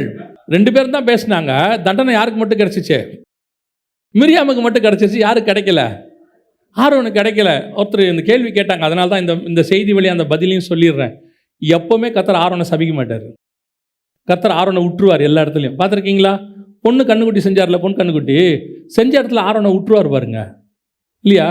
ஆரோனை பற்றி ஒன்றுமே சொல்ல மாட்டார். இவர் இத்தனைக்கும் மோசே கேட்பார், இந்த ஜனங்கள் என்ன பாவம் செய்தார்கள் அப்படிம்பாரு. அந்த வசனம் சொல்லும், பகைவர்களுக்குள்ளே அவமானப்படத்தக்கதாக ஆரோன் அவர்களை நிர்வாணமாக்கி இருந்தான்னு இருக்கும். ஆரோன் தான் நிர்வாணமாக்குனது, அங்கே இருக்கும். ஆனாலும் கர்த்தர் ஆரோனை என்ன செய்யலை? ஒன்றும் செய்யலை, விட்டுட்டார். இப்போது 2 பேரும் பேசினாங்க. பேசினவுடனே யாரை துப்பிட்டாரு? மிரியாமை துப்பிட்டார். யாரை விட்டுட்டாரு? ஆரோனை விட்டுட்டாரு. இப்போ ஒருத்தர் எங்கிட்ட கேட்டார் ஒரு கேள்வி, அது என்னங்க ஆரோனை மட்டும் விட்டுட்டாரு அப்படின்ட்டு. உடனே அடுத்து அவர் சொன்ன விளக்கம், ஆரோன் ஊழியக்காரன் இல்லையா, அதனால் அவனுக்கு தான் அடி ஜாஸ்தி. அதாவது எப்பவுமே கர்த்தர் வந்து ஒரு கணக்கு வச்சிருக்கிறார். ஏன் ஆரோனை விட்டார் தெரியுமா? அதுக்கு காரணம் ஒன்று இருக்குது. யாத்திராகமத்தின் புஸ்தகம் 3ஆம் அதிகாரத்துக்கு வாங்க. இதெல்லாம் வேத பாடத்தில் நீங்கள் படிக்க வேண்டியது. ஆண்டவர் சொல்கிறதான இப்போ சொல்கிறேன். யாத்திராகமத்தின் புஸ்தகம் 4ஆம் அதிகாரம் 14வது வசன வாசிங்க. அப்பொழுது கர்த்தர் மோசேயின் மேல் கோபம் மூண்டவராகி, லேவியனாகிய ஆரோன் உன் சகோதரன் அல்லவா? அவன் நன்றாய் பேசுகிறவன் என்று அறிவேன். அவன் உன்னை சந்திக்க புறப்பட்டு வருகிறான். உன்னை காணும்போது அவன் இருதயம் மகிழும். 16. அவன் உனக்கு பதிலாக ஜனங்களோடே பேசுவான். இவ்விதமாய் அவன் உனக்கு வாயாக இருப்பான். நீ அவனுக்கு தேவனாக இருப்பாய். ஆக்சுவலாக இதுக்கு முன்னாடி ஆண்டவர் என்ன சொல்லிட்டாருன்னா, நான் உனக்கு தேவனாக இருப்பேன், நீ எனக்கு வாயாக இருப்பான் தான் மோசையை பார்த்து சொன்னார். இவர் என்ன பண்ணிட்டாரு? ஆரோனை உள்ளே கொண்டாண்டார். டிசைனில் கொண்டு வந்தோடனே கர்த்தர் சொல்லிட்டார். இப்போ வார்த்தை என்னது? அவன் உனக்கு பதிலாக ஜனங்களோட பேசுவான். இவ்விதமாய் அவன் உனக்கு. இப்போது ஆரோனை அடித்தா யார் அடித்ததுக்கு சமம்? மோசேயின் வாய் அடித்ததுக்கு சமம். புரியுதா உங்களுக்கு? ஆரோனை அடிச்சாச்சுன்னா யார் அடிச்சதுக்கு சமம்? ஏன்னா இந்த இடத்துல அந்த பேர் அவர் லிங்க் பண்ணிட்டார். இதுக்கப்புறம் ஆரோனை எங்கே அடித்தாலும் யார் அடித்ததுக்கு சமம்? மோசே அடித்ததுக்கு சமம். சரி, இப்போ அடுத்து இங்கே வந்துருங்க. இப்போது மோசேயும் ஆரோனும் கண்மலைக்கிட்ட போய் ஆண்டவர் பேச சொன்னார். கண்மலையை அடித்தது யார்? மோசே தான் கண்மலை அடித்தது. அடித்தவன் அவன் தானே. ஏன் 2 பேரும் போக முடியாது? இது வரைக்கும் நீ தப்பு பண்ண, அவனால் தப்பிச்சுக்கிட்ட. ஏன்னா நீ அவன் வாய். இப்போ அவன் தப்பு பண்ணா நீ பண்ணாட்டி மாட்டிடுவ. இப்போ அவன் போக மாட்டானா வாயும் போவாதில்ல. புரியுதா உங்களுக்கு? இது வரைக்கும் ஆரோன் தப்பு பண்ணும் போதெல்லாம் அடிக்காமல் இருந்தது காரணம் என்னென்னா, இவன் மோசேயின் வாய். இவன் அடித்தாலும் அவன் அடித்தாலும் ஒன்று தான். அதே நேரத்தில் இப்போ மோசே தப்பு பண்ணிட்டாரு, அடிச்சு விட்டாரு. மோசே போக மாட்டாருன்னா வாயும் போவாது. 2 பேரும் போக மாட்டீங்க. அவனுக்கு முன்னாடி நீ செத்து போவேன்ட்டார். ஆனால் ஆரோன் நல்ல ஆள், போய் கேட்கல. அவன் தானே அடித்தான். நான் ஏன் போகலன்னா அடி திருப்பி சொல்லியிருப்பாரு. அவன் பண்ண கணக்கெல்லாம் மிச்சம் மீதி இருக்குல்ல, எல்லா கணக்கும் உனக்கு தான். இது யாருக்கு அடுத்து பொருந்தும் தெரியுமா? நல்லா கவனிங்க. இது யாருக்கு பொருந்தும் தெரியுமா? அவர்கள் 2 பேரும் ஒரே மாம்சமாக இருப்பார்கள். யாரை பார்த்து சொன்னார்? கணவனும் மனைவியும் பார்த்து. நல்லா மனசில் வச்சுக்கொள்ளுங்க. ஆரோனை விட்டதுக்கு காரணம் மோசே, ஆரோனை தொட்டதுக்கு காரணம் மோசே. மோசே ஒழுங்காக இருந்தால் ஆரோன் பொழைச்சான், மோசே அடித்தா ஆரோன் தொலைஞ்சான். இதுதான் அதோடைய கனெக்ஷன். இப்போது வேதம் சொல்லுகிறது, அந்த 7வது வசனம் திருப்பி வாசிங்க பார்ப்போம். என் தாசனாகிய மோசேயோ இப்படிப்பட்டவன் அல்ல, என் வீட்டில் எங்கும் அவன் உண்மை உள்ளவன். பொதுவாக என் வீட்டில் எங்கும் உண்மை உள்ளவனுங்கிற வேர்டு இருக்குல்ல, இந்த வீட்டில் எங்கும் உண்மை உள்ளவனுக்கு பின்னாடி காடோடைய டெப்த்தை கவனிங்களேன். இவ்வளோ தூரம் ஏன் காடு இறங்கி பேசுகிறாரு செய்கிறாருன்றது உங்களுக்கு புரியணும். என் வீட்டில் எங்கும் உண்மை உள்ளவனுங்கிறதுக்கு அவர் ஒரு விளக்கம் கொடுக்குறாரு. அதுக்கு முந்தின வசனம் வாசிங்க. அப்பொழுது அவர், என் வார்த்தைகளை கேளுங்கள். உங்களுக்குள்ளே ஒருவன் தீர்க்கதரிசியாயிருந்தால் கர்த்தராகிய நான் தரிசனத்தில் என்னை அவனுக்கு வெளிப்படுத்தி சொப்பனத்தில் அவனோடே பேசுவேன். அதோட அர்த்தம் என்னன்னு கேட்டிங்கன்னா, தரிசனமோ சொப்பனமோ அது காண்பிக்கப்படும். ஆனால் அதுக்கான விளக்கம்னு ஒன்று இருக்கும். இப்போ இயேசு பிறக்க போகிறார். பிறக்க போனபோது யோசேப்புக்கு சொப்பனம், மரியாளுக்கு தரிசனம். புரியுதா உங்களுக்கு? யோசேப்புக்கு சொப்பனம், அந்த சொப்பனத்துக்கான விளக்கம் கொடுக்கப்படுது. மரியாளுக்கு தரிசனம், அதுக்கான விளக்கமும் கொடுக்கப்படுது. இப்போது நேபுகாத்நேச்சாருக்கு வந்தது சொப்பனம், அதே நேரத்தில் தானியேலுக்கு வந்தது தரிசனம். சொப்பனத்துக்கும் தானியேல் போய் விளக்கம் கொடுக்குறாரு. ஆனால் தானியேலுக்கு தரிசனம் வந்தபோது, நான் அந்த 10 கொம்புகளை குறித்தும் அதுக்கு நடுவில் இருக்கிற சின்ன கொம்பை குறித்தும் அறிய ஆவலாக இருந்தேன். அப்போ அவருக்கு அதுக்கு என்ன தெரியல, விளக்கம் தெரியல. ஆனால் என்ன கிடச்சிருச்சு? தரிசனம் கிடச்சிருச்சு, விளக்கம் கிடைக்கல. இதுதான் ஒரு தீர்க்கதரிசியோட கர்த்தர் இடைபடுவது. சில நேரத்தில் சொப்பனம் வரும், என்ன கிடைக்காது, விளக்கம் கிடைக்காது. சில நேரத்தில் போய் கேட்டுக்கிட்டு இருப்பாங்க. பார்வோன் போய் கேட்குறாருல, அதே மாதிரி நேபுகாத்நேச்சார் கேட்குறாருல. ஆண்டவர் பேசும்போது இப்படி தான் பேசுகிறார். இதான் ப்ரொசீஜர், இதான் பைபிள் ப்ரொசீஜர். ஆனால் இந்த ப்ரொசீஜருக்குள்ளே மோசே வரமாட்டான். மோசே கிட்ட மறைச்சி கர்த்தர் பேசினதே இல்லையாம்மா. அவங்ககிட்ட பேசும்போது எல்லாமே வெளியரங்கமாக நான் பேசுகிறேன், மறைபொருளாக அல்ல. காரணம் என்ன தெரியுமா? இந்த மறைச்சி பேசும்போது கர்த்தர் தனக்கு தேவையான காரியங்களை மட்டும் அவனுக்கு வெளிப்படுத்துவார், மற்றதை மறைச்சிருவார் எல்லாருக்கும். அவனுக்கு அதை ஆண்டவர் சொல்ல வேண்டிய அவசியம் இல்லை. ஆனால் மோசே கிட்ட அப்படி அல்ல. கர்த்தரால் அவங்ககிட்ட எதையும் மறைக்கவே முடியாது. ஏன்னா அந்த அளவுக்கு கர்த்தருக்கு மோசே மேலே நம்பிக்கை. கவனிங்க, காட் சொல்கிறாரு 100% அவர் அவங்ககிட்ட ஓப்பன் புக்காக இருக்கிறாராம். ஏன்னா அவன் உண்மை உள்ளவன். அதோட அர்த்தம் என்ன தெரியுமா? நான் இப்போ ஒருத்தர்கிட்ட காட்டுறேன், நீங்கள் ஏன் அவங்ககிட்ட எல்லாத்தையும் காட்ட மாட்டீங்க தெரியுமா? உங்கள் வீட்டில் இருக்கிற மொத்த புடவையும் யார்ட்டையாவது காட்ட மாட்டீங்க. ஏன் காட்ட மாட்டீங்க? அந்த கண்ணு மோசமான கண்ணுங்க. அவங்க கண்ணு வச்சாங்கன்னா புடவை டார்டாராக கிழியுது. சொல்கிறவங்க இருக்காங்கல்ல, நம்மக்கிட்ட எவ்வளோ பணம் இருக்குன்னு ஒருத்தனுக்கு தெரிஞ்சிருச்சுன்னா கடன் கேட்குறான் தானே, ஏதோ ஒன்று கேட்குறான்ல. அதனால் நம்ம என்ன செய்கிறோம்? நம்ம கெட்டதில்லை, நல்ல விஷயத்துக்கு கூட சொல்கிறேன், மறைக்கிறோம்ல. ஆனால் மோசே அப்படிப்பட்டவன் அல்ல. நான் எதை அவங்ககிட்ட ஓப்பனாக காட்டினாலும் நான் நம்பி காட்ட முடியும். அவனால் எனக்கு எந்த தீங்கும் வராது. அதுதான் கர்த்தர் அவனை கொடுக்குற சாட்சி. அப்படின்னா யோசித்து பாருங்க, அவனுடைய ஸ்பிரிச்சுவாலிட்டி எந்த அளவுக்கு இருக்கணும். யோவான்கிட்ட, மார்புல சாஞ்சிருந்த யோவான்கிட்ட கூட கர்த்தர் சில ரகசியங்களை மறைக்க சொல்றாரு. யோவான்கிட்ட கூட சொல்றாரு. ஒரு இடத்துல எலிசா சொல்றாரு, அந்த சுனமெத்தியால் நினைக்கிறேன், அந்த அம்மா ஓடி வரும்பொழுது பிள்ளை செத்து போயிருக்கும். ஓடி வரும்போது கேஎஸ்சி அனுப்பி தான் கேட்பாரு. கடைசியாக எலிசா சொல்கிற வார்த்தை என்னவா இருக்கும்னு பார்த்தீங்கன்னா, அவளுக்கு உண்டான சோகம் பெரியது, துக்கம் பெரியது, கர்த்தர் அதை எனக்கு மறைத்தார்னு இருக்கும். இவங்ககிட்டையும் மறைக்கிறாரு, எத்தனையோ காரியங்களை கர்த்தர் மறைக்கிறாரு. எல்லாருக்கிட்டையும் 100% எல்லாருக்கிட்டையும் ஓப்பன் பண்ணாரு நீங்கள் என்ன செய்ய முடியாது, பார்க்க முடியாது. ஆனால் மோசே கிட்ட கர்த்தர் 100% ஓப்பன் ஆகிறார். அப்படின்னா அவனுடைய ஸ்பிரிச்சுவாலிட்டி எங்கே இருக்குன்னு பாருங்க, ஆவிக்குரிய வாழ்க்கை. அந்த அளவுக்கு கர்த்தர் நம்மக்கிட்ட இருக்க முடியுமா? ஏன் அவர் இப்போ மிரியாமும் ஆரோனும் எங்கேயோ பேசிக்கிட்டு இருக்கிறாங்க, இந்த விஷயம் மோசேக்கு தெரியவே தெரியாது. அதை கர்த்தர் கேட்டார்னு இருக்கு, மோசே கேட்டான்னு இல்லை, கர்த்தர் கேட்டார். இவர் என்ன சொல்றாரு, இறங்கி வந்து வலுக்கட்டாயமாக சண்டை போடுறாரு. வலுக்கட்டாயமா அது எப்படி நீ பேசுவ மோசையை பற்றி அப்படின்னா, அவங்களுக்குள்ள இருக்கிற ரிலேஷன்ஷிப் பாருங்க. இதுதான் நாம் கற்றுக்கொள்ள வேண்டிய ஆவிக்குரிய சத்தியம். நமக்கும் தேவனுக்கும் நடுவில் இப்படி ஒரு என்ன இருக்கணும், ரிலேஷன்ஷிப் இருக்கணும். இப்போ பாருங்க, தாவீதை சீமேயி பேசுறாரு. சீமேயி பேசும்போது கர்த்தர் இறங்கி சீமேயி அடிச்சாரா? அடிக்கலல்ல. தாவீதே சொல்றாரு, விடு பேசட்டும் யோவாபு விடு, இவன் பேசுவது நிமித்தமாவது கர்த்தர் என்ன செய்வார், இரக்கமாக இருப்பார், பேசட்டும்ங்கிறார். சீமையை பேசும்போது கர்த்தர் அமைதியாக தான் இருக்கிறார். ஆனால் மோசையை பேசும்போது இறங்கி வந்து கேட்குறாரு. தாவீது சாதாரண ஆள் கிடையாது, நீங்கள் எடுத்துடாதீங்க. இருதயத்துக்கு ஏற்றவனாய் கண்டேன். அவனுடைய ராஜ்ய பாரத்தை இன்னை வரைக்கும் கர்த்தர் நிலைநிற்க பண்ணிக்கிட்டு இருக்கிறார். அவ்வளோ நேசிக்கிறார், அவ்வளோ அவனை பற்றி சாட்சி கொடுக்குறார், மாற்று கருத்து இல்லை. ஆனால் சீமையை பேசும்போது அமைதியாக இருந்த தேவன் மிரியாம் ஆரோனும் பேசும்போது இறங்கி வந்து கேட்குறாரு, எப்படி நீங்கள் பேசுவீங்க? அப்படின்னா மோசேக்கும் தேவனுக்கும் இருக்கிற ரிலேஷன்ஷிப், ஆவிக்குரிய வாழ்க்கை, அந்த அந்த தேவனுக்கு நடுவில் அவனுக்குள்ளே இருக்கக்கூடியதான தொடர்பு எப்படி இருக்குது பாருங்க. இந்த இடத்துக்கு தான் நீங்கள் நானும் வரணும். பல நேரங்களில் நாம் என்ன நினைக்கிறோம், ஆண்டவர் எனக்காக வைராக்கியம் பாராட்டணும். யாராவது ஒருத்தருக்கு உங்களை பற்றி கொஞ்சம் இழிவாக பேசினவன மனசில் தோணுது. என்ன தோணுது, ஏன் ஆண்டவர் எனக்காக செய்ய மாட்டாரா? ஆண்டவர் செய்வார், செய்கிறாரு. நியாய தீர்ப்பு வரும்போது செய்வார், யாரும் இல்லைன்னா சொல்லலை, அது செய்ய தான் போகிறார். ஆனால் அதே நேரத்தில் ஏன் கர்த்தர் இம்மிடியட்டாக, எவ்வளோ பெரிய ரியாக்ஷன் பாருங்க, இம்மிடியட்டாக இறங்குறாரு. அது எப்படி என் பையனை பற்றி நீ பேசுவ? இந்த ரிலேஷன்ஷிப் உங்களுக்கும் தேவனுக்கும் நடுவில் வரணும். அப்படி வரணும்னா அவன் உண்மை உள்ளவனாக இருந்தான். கர்த்தர் நம்புற பர்சனாக மாறணும். நாம் அந்த இடத்துக்கு வரணும். கர்த்தர் நம்பணும், நம்மளை எல்லா விஷயத்திலையும் நம்பணும்.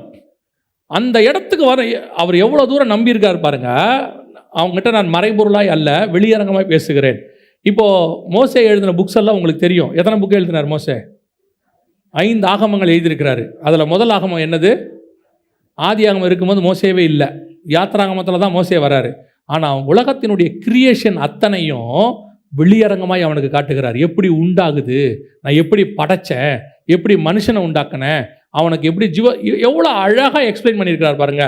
இவ்வளத்தையும் அவர் மறைக்கல, அவங்ககிட்ட இவ்வளத்தையும் மறைக்கல. நீங்கள் இயேசு கிறிஸ்துவை பற்றி எடுத்து பாருங்க, பார்ட் தான் சொல்லியிருப்பார். ஏசாயாகிட்ட கொஞ்சம், சங்கீதக்காரங்கிட்ட கொஞ்சம், யோபு புஸ்தகத்தில், இப்படி ஒவ்வொன்றில் இருக்கும், கொஞ்சம் கொஞ்சமாக இருக்கும். ஆனால் ஆதியாகமத்தில் மட்டும் மொத்த காரியத்தை எக்ஸ்பிளைன் பண்ணி கொடுத்துருப்பார். டோட்டல் பைபிளுடைய மேப்பும் ஆதியாகமத்துக்குள்ளே இருக்கும். இதுதான் கர்த்தர் ஒரு மனுஷனை நம்புவது. இதுதான் கர்த்தர் ஒரு மனுஷனுக்காக வைராக்கியம் பாராட்டுவது. இன்னைக்கு நம்முடைய ஆவிக்குரிய வாழ்க்கை இந்த இடத்துல இருக்குதா? கர்த்தர் நம்மளை நம்புறாரா? நம்ம போக முடியுமா அப்படின்னு கேட்டிங்கன்னா, கர்த்தருக்கு உங்களுக்கு நடுவில் இருக்கிற ரிலேஷன்ஷிப் இஸ் இம்பார்ட்டன்ட். அதை தான் கர்த்தர் எக்ஸ்பெக்ட் பண்ணுறாரு. அவன் என் வீட்டில் எங்கும் உண்மை உள்ளவன். எவ்வளோ பெரியதான ஒரு சாட்சி அவனை பற்றி ஆண்டவர் கொடுக்குறார் பாருங்களேன்.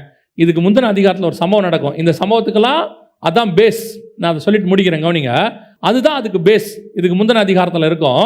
11ஆம் அதிகாரத்தில் ஒரு சம்பவம் நடக்கும். நடக்கும்போது கர்த்தர் 70 பேரை கூட்டு வர சொல்லுவார். 68 பேர் தான் வந்திருப்பாங்க. 68 பேர் மேலேயும் தீர்க்க தரிசன ஆவி வரும். வந்துட்ட உடனே 2 பேர் வந்து பாளையத்துக்குள்ளேயே இருப்பான். யாருன்னு கேட்டிங்கன்னு சொன்னால், அவர்கள் மேல் வந்து ஒருவன் பேர் எல்தாத், மற்றவன் பேர் மேதாத். இந்த 2 பேர் மேலே தீர்க்க தரிசனம் ஆவி வந்துடுச்சு. எங்கே வந்துச்சுன்னா பாளையத்தில் வந்துடுச்சு. இவங்க வரல, ஆசாரிப்பு கூடாரத்துக்கிட்ட வரல. நல்லா கவனிங்க, இவங்க மோசே சொன்னதுக்கு கீழ்ப்படிஞ்சு வரல, தேவன் சொன்னதுக்கு கீழ்ப்படிஞ்சு வரல. ஆனால் எங்கே இருக்கிறாங்க? பாளையத்துக்குள்ளே இருக்கிறாங்க. இப்போது பரிசுத்த ஆவியானவர், தீர்க்க தரிசன ஆவி ஊற்றப்படுது. இந்த 2 பேர் மேலேயும் ஊற்றப்படுது. யோசுவா சொல்கிறான் மோசையை பார்த்து, அவங்க 2 பேரும் என்ன செய்யுங்க? தடை செய்யுங்க அப்படின்னு. உடனே இதுதான் நம்ம அத்தனை பேரும் கற்றுக்கொள்ள வேண்டிய மிக முக்கியமான விஷயம். இப்போ மோசே சொல்லுவான் யோசுவாவை பார்த்து, நீ எதுக்காக வைராக்கியம் பாராட்டுற? எனக்காக வைராக்கியம் பாராட்டுகிறாய். அப்படின்னா என்ன அர்த்தம்? பாருங்க மோசே, உங்கள் வார்த்தைக்கு அவன் கீழ்ப்படியவே இல்லை. அதான் அங்கே அர்த்தம். உங்கள் வார்த்தைக்கு என்ன செய்யலை? கீழ்ப்படியல. அப்போ நீங்கள் வர சொல்லியிருக்கீங்க, நீங்கள் சொல்லியும் அவன் வரல. ஆனால் என்ன இருக்குது? கீழ்ப்படியதவனுக்குள்ளே ஆவியானவர் ஊற்றப்படுறாரு. அங்கே நடக்குது. அவனை பேச வேணான்னு சொல்லுங்க. மோசே சொல்கிறாரு, இவங்க மட்டும் இல்லை, இஸ்ரவேலில் இருக்கிற அத்தனை பேரும் தீர்க்கதரிசியாய் மாறினால் நலமாயிருக்கும். இந்த பிராட் மைண்ட் வருமா? ஒரு லீடருக்கு வருமா? ஒரு 6 லட்சம் பேரை லீட் பண்ணுற லீடர், கர்த்தர் பேசுகிறாரு, அவனை கண்டா எல்லாருக்கும் ஒரு பயம் இருக்குது. தன் ஸ்தானத்துக்கு ஒருத்தனை கொண்டு வரத்துக்கு எவனுக்காவது ஆசை இருக்குமா? அவன் தான் தீர்க்கதரிசி. கர்த்தர் சொல்கிறாரு, மோசேயை போல ஒரு தீர்க்கதரிசி முன்னும் இல்லை பின்னும் இல்லை. அவன் தான் தீர்க்கதரிசி. ஆனால் அவன் சொல்கிறான், நான் மட்டும் இல்லடா, 6 லட்சம் பேரும் தீர்க்க தரிசனம் சொன்னால் நலமாக இருக்கும். இந்த மைண்ட் வரணும், உங்கள் வாழ்க்கையில் வரணும், ஆவிக்குரிய வாழ்க்கையில் வரணும், உங்களுடைய ஊழியத்தில் வரணும். நான் தான் என்னுக்குரியது, எனக்கு அப்புறம் யார் வேணாம், அதெல்லாம் இல்லை. அத்தனை பேரும் கர்த்தருக்கு வல்லமையாய் பயன்பட்டால் நலமாயிருக்கும். சபையே ஊழியக்கமாக மாறிட்டாலும் நலமாயிருக்கும். ஆனால் மோசேயோட எண்ணம் எப்படி இருக்கு தெரியுமா? நான் மட்டுமல்ல, அத்தனை பேரும் தீர்க்கதரிசியாய் மாறினால் நலமாயிருக்கும். கர்த்தர் ஆக்சுவலாக இது கர்த்தருடைய விஷன். அது ஏன்னா இஸ்ரவேல் ஜனங்களை வர சொல்லும் போதே கர்த்தர் சொன்னது என்னன்னா, ராஜரீக ஆசாரிய ஜாதி. அவங்கள பற்றி சொல்லும் பொழுது ஒரு இடத்துல சொல்லுவார், அவங்க யார்? ராஜரீக ஆசாரிய பரிசுத்த ஜாதி.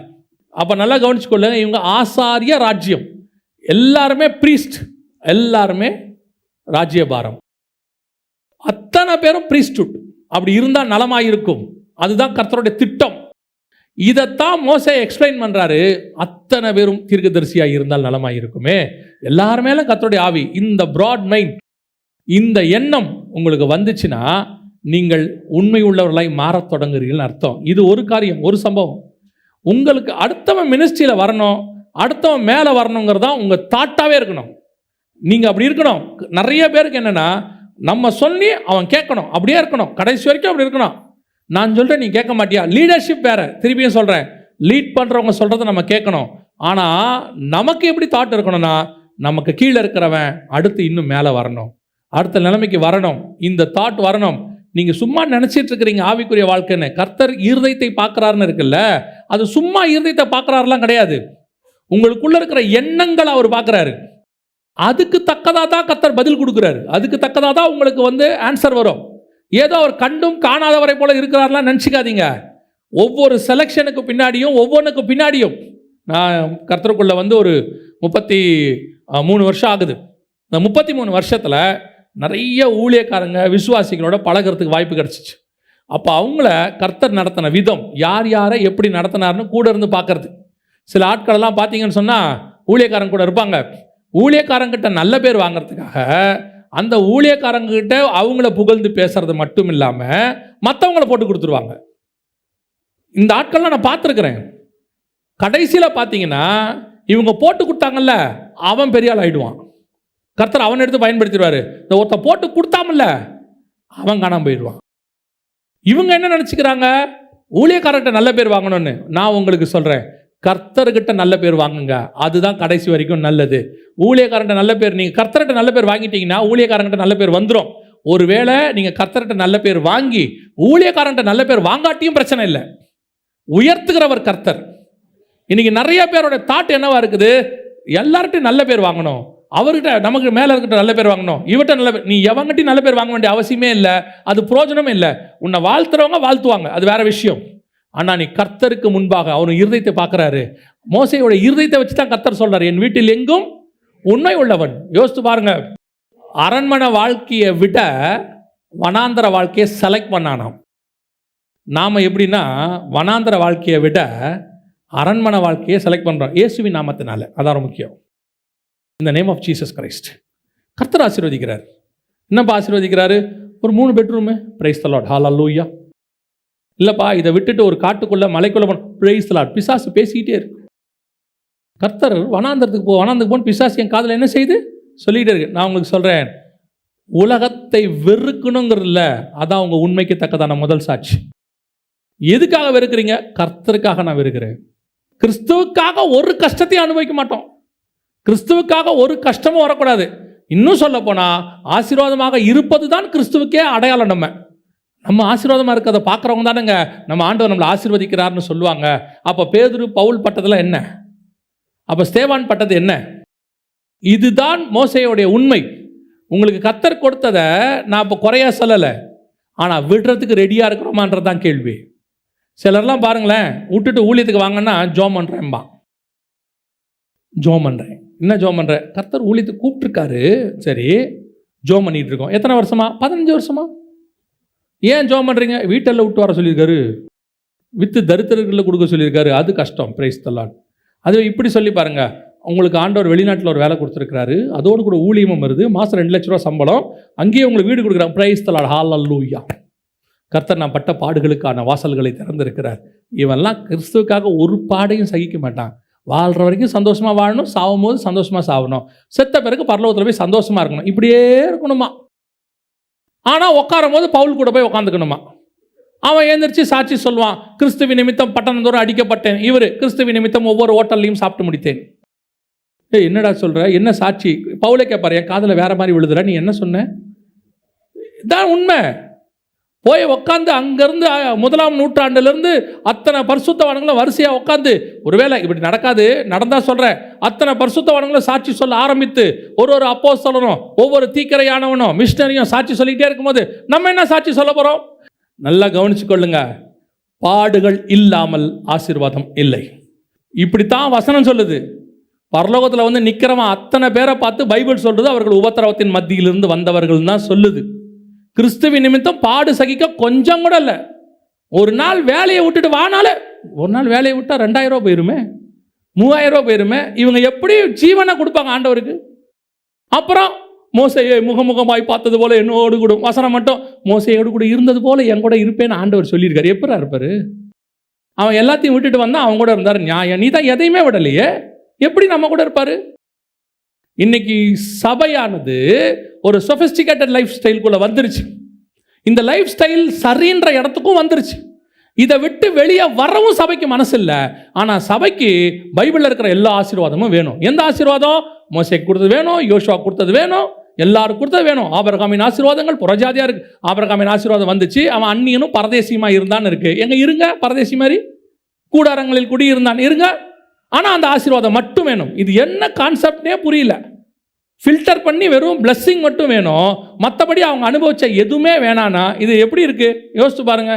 இன்னைக்கு நீங்கள் கஷ்டப்பட்டு ஒரு 5-10 மாதம் சேர்த்து ஒரு வீட்டை கட்டி கொடுத்தா, பையன் நீங்கள் வேணாம் வீடை மட்டும் கொடுத்தானா ஒத்துப்பீங்களா? நீங்கள் உங்கள் பிள்ளைங்களுக்கு நீங்கள் உருவாக்குறீங்க, கஷ்டப்பட்டு வெயிலையும் மழையிலையும் வேலை செஞ்சு நல்ல ஒரு ஆசீர்வாதத்தை கொண்டு கொடுக்குறீங்க. பையன் சொல்கிறான், இல்லை பொண்ணு சொல்லுது, இந்த ஆசீர்வாதம் போதும், நீங்கள் வேண்டாம் எங்களுக்கு. நாங்கள் பாடுபட்டதுனால தான் இது உங்களுக்கு கிடச்சிச்சு, அப்பா அம்மா வேணாம். நீங்கள் என்ன சொல்கிறீங்க? அதை பார்த்து ஈவிரக்கம் இல்லாதவங்க அப்பா அம்மாவை தூக்கி போட்டாங்க, வீடு மட்டும் எடுத்துக்கிட்டாங்க சொல்கிறீங்களா இல்லையா? அப்போ பாடுகளே வேண்டாம், வெறும் ஆசீர்வாதம் தான் வேணும்னா இது என்ன கான்செப்டில் வந்து சேரும்? கிறிஸ்துவுக்காக எதையாகிலும் செய்தால்தான் கிறிஸ்துவுக்கான ஆசீர்வாதமும் வரும். இன்னைக்கு மோசே வாங்கின சாட்சியை சபை வாங்கணும், ஆண்டவர்கிட்ட வாங்கணும். அது ஆண்டவர்கிட்ட கேட்கணும், நான் என்ன செய்யணும்னு ஆண்டவராவது கேட்கணும். நீங்கள் பாருங்க, மோசேயை எந்த இடத்துலாவது ஆண்டவர் எகிப்தை விட்டு வான்னு சொன்னது இருக்குதா பாருங்க. கர்த்தர் முதல்ல எங்கே சந்திச்சாரு? மோசேயை முதல்ல எங்கே சந்திச்சாரு? ஓரே மலையில் மீதியான் தேசத்துக்கிட்ட அவன் ஆடு மேய்ச்சிக்கிட்டு இருக்கும்போது சந்திச்சார். கரெக்ட் தானே? அதுக்கு முன்னாடி 40 வருஷம் இருந்தான்ல, எங்கேயாவது மோசையை சந்திச்சாருன்னு இருக்கா அந்த 40 வருஷத்தில்? ஆனால் இந்த வசனம் இருக்குல்ல, எபிரேயர் 11:24-25, அவன் எகிப்தில் இருக்கும் போதே நடந்ததுன்னு இருக்கு. அப்படித்தானே இருக்கு? மோசே விசுவாசத்தில் பெரியவனான போது பார்வோன் குமாரத்தியின் மகன் எனப்படுவதை வெறுத்து அநித்தியமான பாவ சந்தோஷங்களை, நல்ல கவனிங்க, இதெல்லாம் அவன் எகிப்தில் இருக்கும் போது கர்த்தர் சொல்லவே இல்லை. அவன் விசுவாசத்தில் பெரியவனான போது அவனுக்கே தெரியுது, எகிப்து அல்ல நம்ம திட்டம், கானான் இல்லைங்க. கானான் வனாந்தரம் இருந்துட்டு போகுது. இல்லை கானானுக்கு போனோன்னா நீ எபிரேயனாக இருந்தால் அடிமையாக இருக்கணும், இருந்துட்டு போகுது. அப்போது அரண்மனையில் இருக்கிற எந்த ஆசீர்வாதமும் கிடைக்காது, இருந்துட்டு போகுது. நீ இங்கே இருக்கிற கொஞ்சம் கஷ்டத்தை அனுபவிக்கணும், இருந்துட்டு போகுது. ஏன்? என்னுடைய அச்சீவ்மெண்ட் கானான் மட்டும், இனி வரும் பலன் மேல் நோக்கமாக்கி. அப்போ எதையுமே விடாமல் இதுவும் வச்சுப்பேன், அதுவும் அந்த ஆசீர்வாதமும் வேணும், இதையும் வச்சுப்பேன். ஒன்று, கர்த்தர் தெய்வமானால் கர்த்தரிடத்தில் வாங்கள், பாகால் தெய்வமானால் பாகால் இடத்துல போங்கள். உங்களுக்கு சொல்ல வேண்டிய உபதேசத்தை நான் சொல்லிடுறேன், அதை கை கொள்வது கை கொள்ளாதது உங்கள் இஷ்டத்தான் இருக்குது. ஏன்னா சத்தியத்தை சொல்லாவிட்டால் எனக்கு ஐயோ, சத்தியத்தை சொல்லாவிட்டால் எனக்கு ஐயோ. செய்யறது செய்யாதது உங்களுக்கும் தேவனுக்கும் உள்ளது. ஆனால் ஒன்று மட்டும் உண்மை, கர்த்தர் உங்களை அழைச்சதுனால தான் இந்த சத்தியத்தை உங்களுக்கு பேசிக்கிட்டு இருக்கிறார். இல்லைன்னா இந்த வெளிப்பாடு உங்களுக்கு வரவே வராது, உங்களுக்கு சொல்ல வேண்டிய அவசியமே இருக்காது. ஏன் கர்த்தர் உங்ககிட்ட பேசுகிறாருன்னா, உங்களை குறித்து பிதாவுக்கு முன்பாக அவர் சாட்சி கொடுக்க விரும்புகிறார். மோசேக்கு மிரியாமுக்கும் ஆரோனுக்கும் முன்னாடியில் சாட்சி கொடுத்தாரு. ஆனால் உங்களுக்கு எனக்கும் கொடுத்து பூமியில் யாருக்கு முன்னாடி கொடுக்குறாருங்கிறது ரெண்டாவது. கண்டிப்பாக வசனம் சொல்லுது, நம்முடைய நாமத்தை எங்கே சொல்வாரா? பிதாவுக்கு முன்பாக உடைய நாமத்தை நான் கூறுவேன். இந்த சாட்சியை நீங்கள் பிதாவுக்கு முன்னாடி வாங்கணும்னா இதை செய்யாமல் வாங்கவே முடியாது. இதுதான் கர்த்தர் உங்களுக்கு எனக்கு நியமித்த மிகப்பெரிய ஆசீர்வாதம். இந்த ஆசீர்வாதத்தை சுதந்திரிக்கணும்னா நீங்கள் சில காரியங்களை விட்டுவிடத்தான் வேணும். விட்டுவிட்டால் கர்த்தர் உங்களை எடுத்து பயன்படுத்துவார், உங்களை குறித்து சாட்சி கொடுப்பார். பிதா கிட்ட சொல்வார், என் வீட்டில் எங்கும் அவன் உண்மை உள்ளவன். அல்லேலூயா. நாம் ஜெபிக்க போகிறோம். எழுந்திருக்கலாமா நாம் எல்லோரும் தேவ சமூகத்தில்? கர்த்தர் நமக்காக வைராகியம் பாராட்டுற வாழ்க்கை நம்மளால் வாழ முடியுமா? அவருக்கு முன்பாக, அவருடைய வசனத்தில் அவருக்கு முன்பாக எங்கேயோ யாரோ 2 பேர் பேசின போது கர்த்தர் கோபம் மூண்டவராக்கி, அதைத்தான் கர்த்தர் உங்களுக்கும் எனக்கும் செய்யணும். இதே மோசேக்கு முன்னாடி, எலியாவுக்கு முன்னாடி இயேசு கிறிஸ்துவை குறித்து ஒரு சாட்சி கொடுக்கிறார், இவர் என்னுடைய நேசகுமாரன். இதே மோசே கிட்ட மிரியாம் ஆரோனை குறித்து மோசையை பற்றி சாட்சி கொடுக்கிறார், அவன் என் வீட்டில் எங்கும் உண்மை உள்ளவன். யோசித்து பாருங்க, நியாயப்பிரமாண காலத்தில் ஒரு நல்ல மனுஷனை குறித்து 2 பேர்கிட்ட கர்த்தர் சாட்சி கொடுக்கிறார். அதே மோசேக்கு முன்னாடி இயேசுவை குறித்து சாட்சி கொடுக்கிறார். இப்போ இயேசு உங்களையும் என்னையும் குறித்து பரலோகத்தில் பிதாவுக்கு முன்பாக சாட்சி கொடுக்க போகிறார். இந்த சாட்சி எப்படி இருக்க போது? இந்த சாட்சி நம்மளை குறித்து இருக்குமா? நான் எப்பவும் சொல்லுவேன், சாராள் நவரஜம்மா அழகாக சொல்லுவாங்க, பறந்து புறா போல் சிறகடித்து பாடி சென்றோர் நாள் இளைப்பாறுவேன், பரலோக வாசல் பரமசீயோன் பூரித்து என்னை வரவேற்குமே. அந்த அம்மாவுடைய தரிசனம் இதுதான் தரிசனம். அந்த அம்மாவுக்கு, நான் பறந்து போவேன், பரலோகமே பூரிச்சு வரவேற்குமா. யோசித்து பாருங்க, மோசே போகும்போது எப்படி பரலோகம் வரவேற்கும், எலியா போகும்போது எப்படி வரவேற்கும், அந்த மாதிரி நான் போகும்போது வரவேற்கும்னு அந்த அம்மா சொல்கிறாங்க. இப்படி ஒரு ஆவிக்குரிய வாழ்க்கை. நம்முடைய பலகீனங்கள் பல நேரங்களிலே அந்த உயரத்துக்கு நம்மளை போக விடாதபடிக்கு தடுக்குது.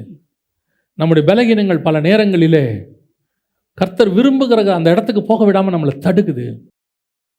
ஆண்டவர் உங்ககிட்ட எங்கிட்டையும் அதை எக்ஸ்பெக்ட் பண்ணுறாரு, விரும்புகிறாரு. அதனால தான் இதை வெளிப்படுத்தி கொடுக்குறாரு. கர்த்தருடைய எதிர்பார்ப்பு அது. இந்த புதிய ஏற்பாட்டு சபைக்கு கர்த்தருடைய எதிர்பார்ப்பு அது. உன்னை குறித்து பிதாவுக்கு முன்பாக சாட்சி கொடுப்பார். பரலோகத்திலே சாட்சி எடுக்கிறவைகள் 3 என்று வேதம் சொல்லுகிறது. நாம் ஜெபிக்க போகிறோம். இன்னும் பரலோகம் எதிர்பார்க்கிற ஏதோ ஒன்று நம்மகிட்ட குறைவுபடுகிறது. அதை தான் பரலோகம் எக்ஸ்பெக்ட் பண்ணுது. எனக்கு இன்னும் அந்த இடத்துக்கு நான் வரணும் ஆண்டவரே. எங்களுக்காக பரிஞ்சு பேசுகிறவர் நீங்கள் மட்டும்தான் இருக்கிறீங்க. பரலோகத்தில் பிதா கிட்ட எங்களுக்காக பரிஞ்சு பேசுகிறீங்க. அந்த சத்தத்தை நாங்களும் கேட்கட்டும், அந்த சத்தத்தை கேட்கட்டும். அந்த அளவுக்கு நாங்கள் உண்மை உள்ளவங்களாக மாறணும் ஆண்டவரே. ஒப்பு கொடுப்போமா தேவ சமூகத்தில்? ஒப்பு கொடுத்து ஜெபிக்க விரும்புகிறவங்க கரங்களை ஆண்டவருக்கு நேராக உயர்த்தி, நல்ல தகப்பனே, சர்வ வல்லமையுள்ள எங்கள் ஆண்டவரே, இந்த நாளிலே உங்களுடைய மகிமையுள்ள கரத்தில் எங்களை தாழ்த்துகிறோம். இந்த வசனம் 100க்கு 100 எங்கள் வாழ்க்கையில் கிரியை செய்வதாக, 100க்கு 100 கிரியை செய்வதாக. நீர் விரும்புகிற அந்த இடத்திற்கு நாங்கள் வர, நீர் சொல்லுகிறபடி நாங்கள் செய்ய, எங்களுக்காக நீங்கள் பேச, எங்களுக்காக நீங்கள் பரிஞ்சு பேச, சாட்சி கொடுக்க கிருபை பாராட்டுங்கப்பா. மகிமையுள்ள கரத்தில் எங்களை தாழ்த்துகிறோம். நீர் மாத்திரம் மகிமைப்படுவீராக. எங்கள் ஆண்டவர் இயேசு கிறிஸ்துவின் நாமத்தில் பிதாவே.